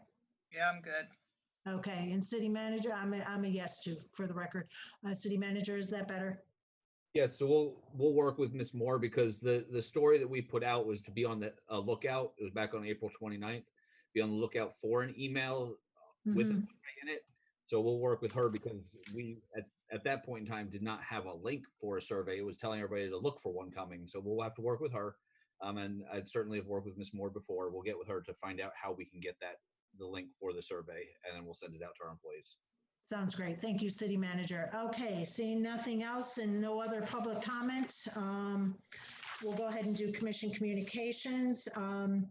Vice Mayor. Just a little tidbit, personal tidbit. This is my 3rd year anniversary after being sworn into office 3 years ago. Congratulations. To the day. Just want to make everybody aware that Orange Hammock has a grant going on. They have to finish raising $1,500,000 for the Conservation Foundation. So there are links being floated around if you want to help. They're trying to raise $300,000, which will complete it because of the match. Just a FYI, Dallas White Park is not for sale. You got those emails too, huh? Yes, I did. I've got a lot of phone calls. There is a P3 project, alert going out by, what's their name? Colliers. Yeah. And people are misinterpreting that, thinking that Dallas White Park is for sale. It's not. I have 2 other things. One of them is in regards to unemployment for businesses. I had a business reach out to me, and they had gone into the unemployment website. And there is a portion that employers have to fill out also, not just employees. And initially when it was brought to me, we thought maybe that might have been some of the problem with the breakdown of the system, and it's not. The system's just overloaded. And believe it or not, an employer cannot go back and retroactive their information, we're being told from DEO, but they can put it in as we're going through these various phases. If they don't have all of their workers back to work, and some weeks might be busier and slower in that, it might behoove them to be able to go in and list it so that the employees can receive proper unemployment. That was not articulated through any of the topics that I've heard. This was Annie Hicks from Seaport Optometry that reached out to me in shock Friday. I reached out to Destin Wells from the EDC, Sarasota County. He hadn't heard anything about it. city manager hadn't heard anything about it through all of their communications. So as we're finding, I mean, more information will be coming, but it might behoove the employer to go ahead and go in for future usage. If they're back fully operating, no problem, they wouldn't have to, but if they don't, if they're not back fully operational 100%, it would probably be good for them. And the last topic I'm wondering, curious about, is the July 4th celebration. I'm wondering if city manager wanted to tackle maybe beginning a conversation for July 4th. That's all I had. Do you want city manager to weigh in on July 4th, or what are you seeking? Well, I wondered if he wanted to, I mean, because it is going to be coming up and we got a few meetings before it, wondered if there was anything needed to be discussed about it. Because it is a budgeted item. I mean, it's a line item that, you know, is fiscally put into our budget. So wondered if a conversation needed to be had about it. Just so everything is in the sunshine. City manager, do you want to weigh in, or do you want to send a memo? What would you like to do at this point, city manager? Because yes, 4th of July is coming up, and because we haven't heard anything different, I'm assuming it's still going on. So 4th of July will still happen. It's the day after the 3rd. And we have not Smart Alec. I was going to use a different phrase, but I stopped. Y'all set that one up way too easily. I had to have a little fun. So as far as what the city has in mind, we, at this point in time, our May 1st, our vendor was supposed to be notified if we wanted to cancel the fireworks. We've asked them to extend that date, and they have. As it stands right now, we are looking at options of how we would do the 4th of July. Those options may get impacted by what happens with states of emergency. As you all may have heard, the governor just extended the governor's state of emergency for an additional 60 days, which will take us through the 4th of July. Where we are at that point in time, as far as social gathering, quantities of people being able to assemble, we don't know. We are looking, like I said, we are looking at options. Last year, as you know, we had the 4th of July fireworks and event at the Brave Stadium. That was the plan to do again this year. Right now, we have not changed that plan, but we are looking at whether we could still have it. And like I said, without knowing whether people would be able to go into the stadium, whether we'd have a park and view at the stadium. We are also evaluating the option of having the fireworks for this one time returned to Northport High School, set off there, because it's easier for more people to see it from multiple locations if they're set off there, to where we'd have a significantly scaled back event. We still have fireworks, but wouldn't have the size of a festival that we normally have. We are, like I say, we are evaluating the options. I am extremely hesitant, despite what I hear some of our neighbors have said I already did, of canceling the fireworks. I have not canceled the fireworks. The city of Northport has not canceled the 4th of July, nor have I. Like I said, not only will the day still happen, we are at this point in time still planning to set off the fireworks. As I've said about this entire event, everything is fluid. Things change on a day-to-day basis. But knowing that this is one of our biggest events that we have every year, I would be hard-pressed to not find a way to still set off fireworks on the 4th of July. What that will look like, we are evaluating the options. So that's kind of the update I have right now. We have spoken to the school board. They are, if I'm remembering correct, they are willing to allow us to set the fireworks off there and have, kind of like I mentioned, a park and observe. Some people could park at the school. There's the middle school. There's certainly several surrounding neighborhoods that when they're, including City Hall, that when the fireworks are set off, that you can see them from a variety of places without having to be at the football field at the high school. So like I say, we are evaluating the options right now. And Vice Mayor is correct. It is a budgeted event. It is a significant event. I consider it, not only I, but it is listed as one of our signature events each year. And I would be very hesitant to ever consider canceling one of our signature events without something huge. And considering the fact that we still have almost 2 months till then, like I said, it's not canceled at this point. So the one thing I definitely want to get out to everybody is no, we have not canceled the 4th of July as of today. Thank you, City Manager. Appreciate that update. Thank you, Vice Mayor. All right, did you have anything else, Vice Mayor? No, Thank you. Commissioner Carousel? I got nothing. Thanks. Thank you very much, Commissioner Emmerich. Nothing. Thank you very much, Commissioner Hanks.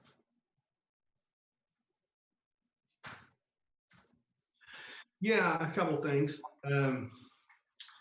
This last week, the Sarasota County Commission brought forth what I think is a phenomenal idea. It was brought forth by Commissioner Ziegler about buying employee America first. I think it is something that that is in line not only with what the president's saying, but with what our governor is saying, but with probably what we need to be doing. And basically, it would just, you know, what I'm asking is if we can get a consensus for me to work with staff and the city manager to maybe draft up something that would put in an ordinance that kind of stipulates this, decreasing our reliance on foreign services and products.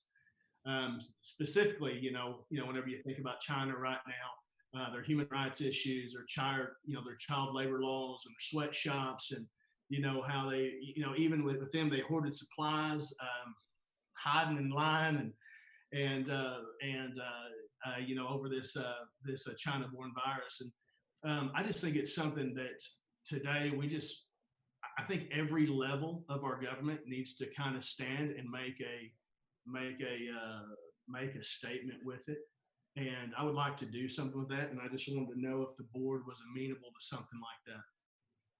yeah, I'm fine with it. Commissioner Carousel? Yeah, I'm fine with that. I'm fine with that. Thank you, Commissioner Emmerich. Yes, I'm fine with that. Excellent idea, Commissioner Hanks. Thank you. I have always been a fan of buying USA, buying local. And I would like to see about if you could also incorporate something about local, whether local be Northport, Sarasota County, state first in those particular orders, and then nationally. I think you buy closer to home benefits far greater than nationwide or even globally. So yes, Commissioner Hanks, thank you. And Mayor, I didn't mention that because I know that that's already part of our criteria is making, that's part of our point system, making sure that it's Northport based first, because we have that within there. I just wanted to make sure that we're looking at all our products and services and making sure that not only are they local, but some of these softwares that that we look at moving forward can be coming from other countries, not just China. It could be Iran or some of these other countries that have horrible human rights issues.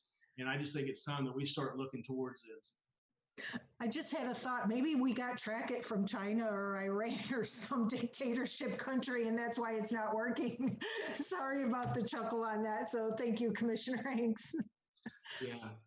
Is there anything else? You said you had a couple things. Yeah, and then the other thing, we discussed in our last meeting concerning the fee ordinances and coming back during the budget time. And, I've kind of been thinking about that. I think this really behooves us to take a look at the right now.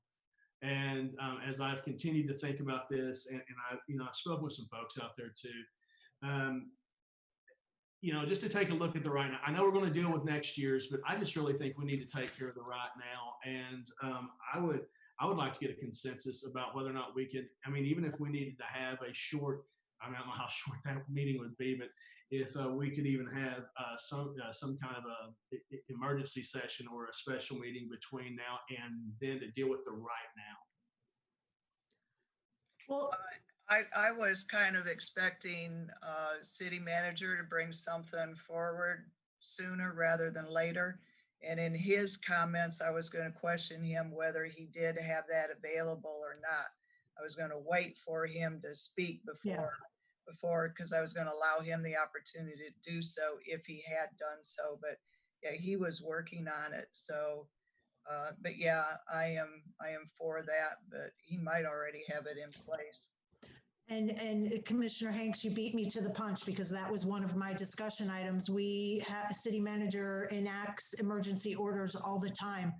And I really feel that reducing the permitting fees by the 25% that we talked about, I don't know, a week ago, maybe he can, and the city attorney, he'll have to weigh in and work with him on it, but maybe we can reduce it by that 25% as soon as he gets an emergency order enacted, which will then give us time to get through to budget and fee workshop schedules and discussion and new ordinance.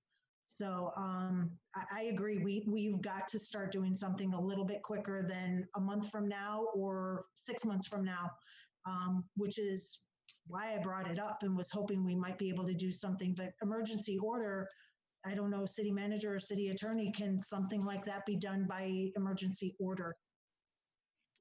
Yeah. Yes? Yes, ma'am. Thank you. Do you need commission direction to move forward as soon as possible on this, city manager or city attorney, or is this pretty plain as mud? Direction is always nice to have, to know that we have the buy-in beforehand. All right, so let's get consensus to have the city manager work with the city attorney to reduce the building permit fees by 25% of what they currently are by emergency order. Commissioner Carrison? Yes, can we put a date certain on that to be done within the next 7 days or something like that? How about the next 3 days? Sounds That'll good be to me. Friday, 5 o'clock. Okay, Friday, 5 o'clock, date and time certain. Thank you. Thank you very much, Commissioner Carrison. Commissioner Emmerich? Yes. Thank you. Obviously, Commissioner Hanks, just for the record, Yes. and Commissioner, Vice Mayor Luke. Yeah, I had my hand up because I wanted to question the city manager if he had had time to see if 25% was doable across board.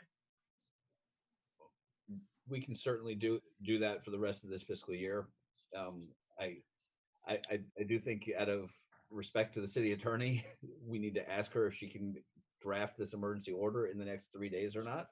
I understand everybody wants this done, but They're all just hanging out at their house. that would be my request. Is she's the one that drafts the emergency Please, order. I would like to ask her if she can get it done by Friday, and to me to be reviewed and signed. Thank you. And City the Attorney. reason that I asked that is because if the 25% just across board takes it below where we're not breaking even, and then when you go out of the emergency order and you start charging more money, that's bad too. When you give something then take it away, you end up with mud in your face too. That's why I wanted the clarification and the knowledge of knowing that that 25% across board wasn't killing us in one area, because we're talking about across board, not individually. So My that's question was, it's building permit fees. Building permit fees. That's all that's this consensus is for, is building permit fees. but there's lots of permits within building. But building department collects the, and I'll let city manager. Yeah, I think too, if if you consider it, volume matters also. And listen, this is a great time not only to buy stocks if you have the finances to do it, but it's also a great time to start getting these permits. So it's something that can also motivate folks to start moving out and kicking this economy back started again. And I do want to remind you all that building is not slowed down. So Correct. Let's speed it up even faster. So city manager, can you assure me that 25% is not going to hurt the building department through the rest of the fiscal year? I can assure you that our building fund will be fine for that, as long as they're only the funds that the permits that go into the building fund. If you start going to other permits, such as planning and zoning ones that That's fund the different. general fund, then I'm gonna have a very different answer. That's different. Okay. I think the building fund's got plenty of money in it to sustain this. Then I will be in agreement with that terms. Thank you. City Attorney, just for the record, are you going to be able to work with your amazing staff to bring this to fruition by 5 o'clock on Friday for City Manager's signature? We'll do everything we can, but it will include a review by NDS. And our amazing staff is also working on other emergency-based and commission-based items, including an extensive ordinance for your commission or for your charter referendum. So we will take all efforts, and if it's simple to write, that should be no problem. If we come across some complexities, we'll get it done with staff as fast as possible. I do want to make sure someone mentioned something about reducing these for the remainder of the fiscal year. The emergency order can only take effect if the emergency is in effect. Perfect. And at this point, if the statewide emergency is in effect for 60 more days, most likely the local one will be, but I just wanted to point that out. Once the emergency orders expire, the only way to modify this is by an ordinance with 2 readings, because we have all of our fees codified. Which was why I wanted to bring it forth as a special meeting. Well, I appreciate But the we could clarification. start with this and then bring it forward. Yeah. Exactly. Start with this and then it gives we'll us see where time. it goes. Yes. Yeah. So by emergency order, which automatically expires when emergency orders expire, when this is And over. maybe by then we can be working on our ordinance for the remainder of the year. Yes. Correct. Excellent. All right. So Vice Mayor, your vote? Yes. Thank you. And I am definitely a yes. And thank you again, Commissioner Hanks, for beating me to the punch, because that was one of the items I wanted to discuss today. So thank you for that. So that consensus passed 5-0. And if there is an issue, City Attorney, would you please keep the commission informed with getting this done by 5 on Friday? Absolutely, Mayor. Thank you very much. I appreciate that. Commissioner Hanks, did you have anything else? No, ma'am, that's all. Thank you. Thank you very much. All right, so that one item is all done. Thank you again. City Manager and City Clerk and City Attorney, could you all put your thinking caps on and come up with a solution for this public comment? There seems to be some issues. I've heard problems with the form. There was a time that I tried to access the form and I was unable, but then a different computer made it able. So maybe it's browser issues. Maybe that's something IT can help resolve, because we have the phone number in place, which is great. But if there's technical problems, I think we need to make sure that public comment is getting heard, and I don't know.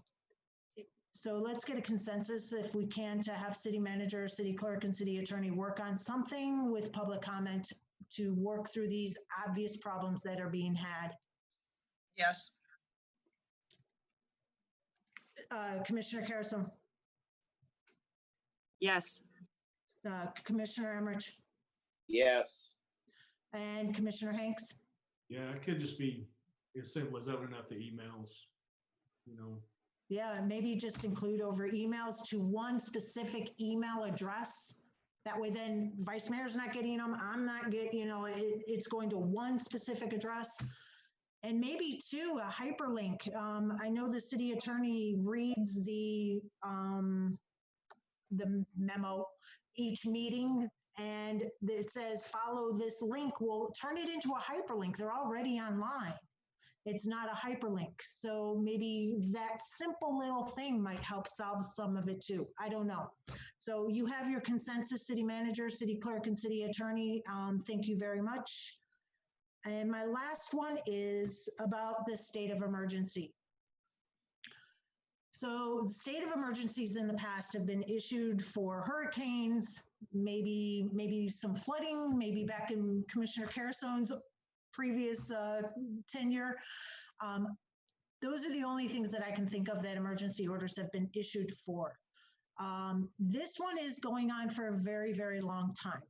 And I would like the City Manager to weigh in on how long does this this emergency order continue? What is the benefit of continuing it, of him continuing it? Maybe we just need to refresh the purpose of emergency orders that go on for this long of a duration and see if it might need to change. I don't know. Well, one of the benefits you all just got done discussing, the item that you just wanted to do, as well as items you discussed at the last meeting as far as temporary use permits. If we didn't have an emergency order, those don't happen. They also provide me with certain abilities as far as with employees, as far as setting aside union contracts, being able to have people here at work when we need them. It sets aside all but the pay portions of the union contracts. So if we needed people to be at work, we can, for lack of a better term, mandate that they come to work. Other items that we can do, let's see, we're keeping track of all of our expenditures. We fill out every week, filling out federal FEMA reimbursements forms that while we're under the state of emergency, we qualify for that reimbursement. There, probably if I sat here long enough and come up and speak for at least an hour on all the benefits of being under a state of emergency that are realized. And then there are certainly detriments. Like I said, under the state of emergency, the pay portion of the union contracts does not get set aside. As a matter of fact, overtime rates are higher if overtime is needed. We have not had a position at this point where we have forced people to come into work. So while we do have overtime, we have not had a significant amount of increased overtime due to this event. Let's see, what else? Downside to the state of emergency, all of our meetings are virtual. You've seen all of the governor's orders, whether you call that a negative or a positive. Fact of the matter is there are less people here at City Hall, including you all. In looking through the pictures on my screen right now, only one of the 5 commissioners is here at City Hall. So I don't know if you want to call that a pro or a con. We'll leave that up to you all to interpret, but you know, those are just a variety of them. As far as how long this will last, you just saw that the governor extended the state's state of emergency by 60 days. We are in phase 1 of our return to work plan. We will certainly be under a state of emergency. My anticipation would be for as long as we're in our phased return to work plan. So I don't have a date in mind of when it would end. As I told you from the beginning, I have no date in mind of when it would end. I would love for the state of emergency to end and certainly not be needed. Unfortunately, we haven't reached that point in time yet. So I hope that answers your question. It does. I think it's for clarity for the citizens because this is going on. This is unprecedented. And I think it was in everybody's interest to just revisit it and give the explanation again, because 2 months ago is a different animal than what we're seeing today. So City Manager, you have authority to renew the state of emergency every week. And the only benefit is that by renewing that every week yourself, it prevents us or absolves us, I guess is the better word, absolves us 5 commissioners from having to convene each week. Is that correct? That is the biggest benefit, yes, is as you know, in order to declare a state of emergency, it requires, I believe, 4 of you to vote for it, or certainly a quorum of 4 of you. And the city attorney can correct me if my requirement there is incorrect, but you know, getting 4 of you together is certainly harder than getting 3 of you together as for a normal quorum. But yes, that's the biggest is in case it was, you know, when you all passed this, you added it to the emergency order declaration, and that's what we've done since then. So it certainly makes it easier to extend. We have still had commission meetings. The regular meetings have still been happening. So, you know, it would just require a special declaration if you all did not want it to continue to happen the way that it does. Thank you. All right, I appreciate the conversation on that. Thank you, City Manager. I think it was good to kind of set that straight again and give everybody the reminder. I appreciate that. All righty, that's all that I have. Let's see here, administrative reports. We'll start with City Attorney. Nothing, Mayor. Nothing? All right. City Clerk, Nothing, Mayor. thank you very much. City Manager? I think I've had enough already. Thanks. All right. All right. At this point, I do not see anybody wishing to speak or last minute thoughts. Going once, going twice. All right. It's 12:18 on Tuesday, and we are officially adjourned. Thank you very much, everybody. Bye-bye.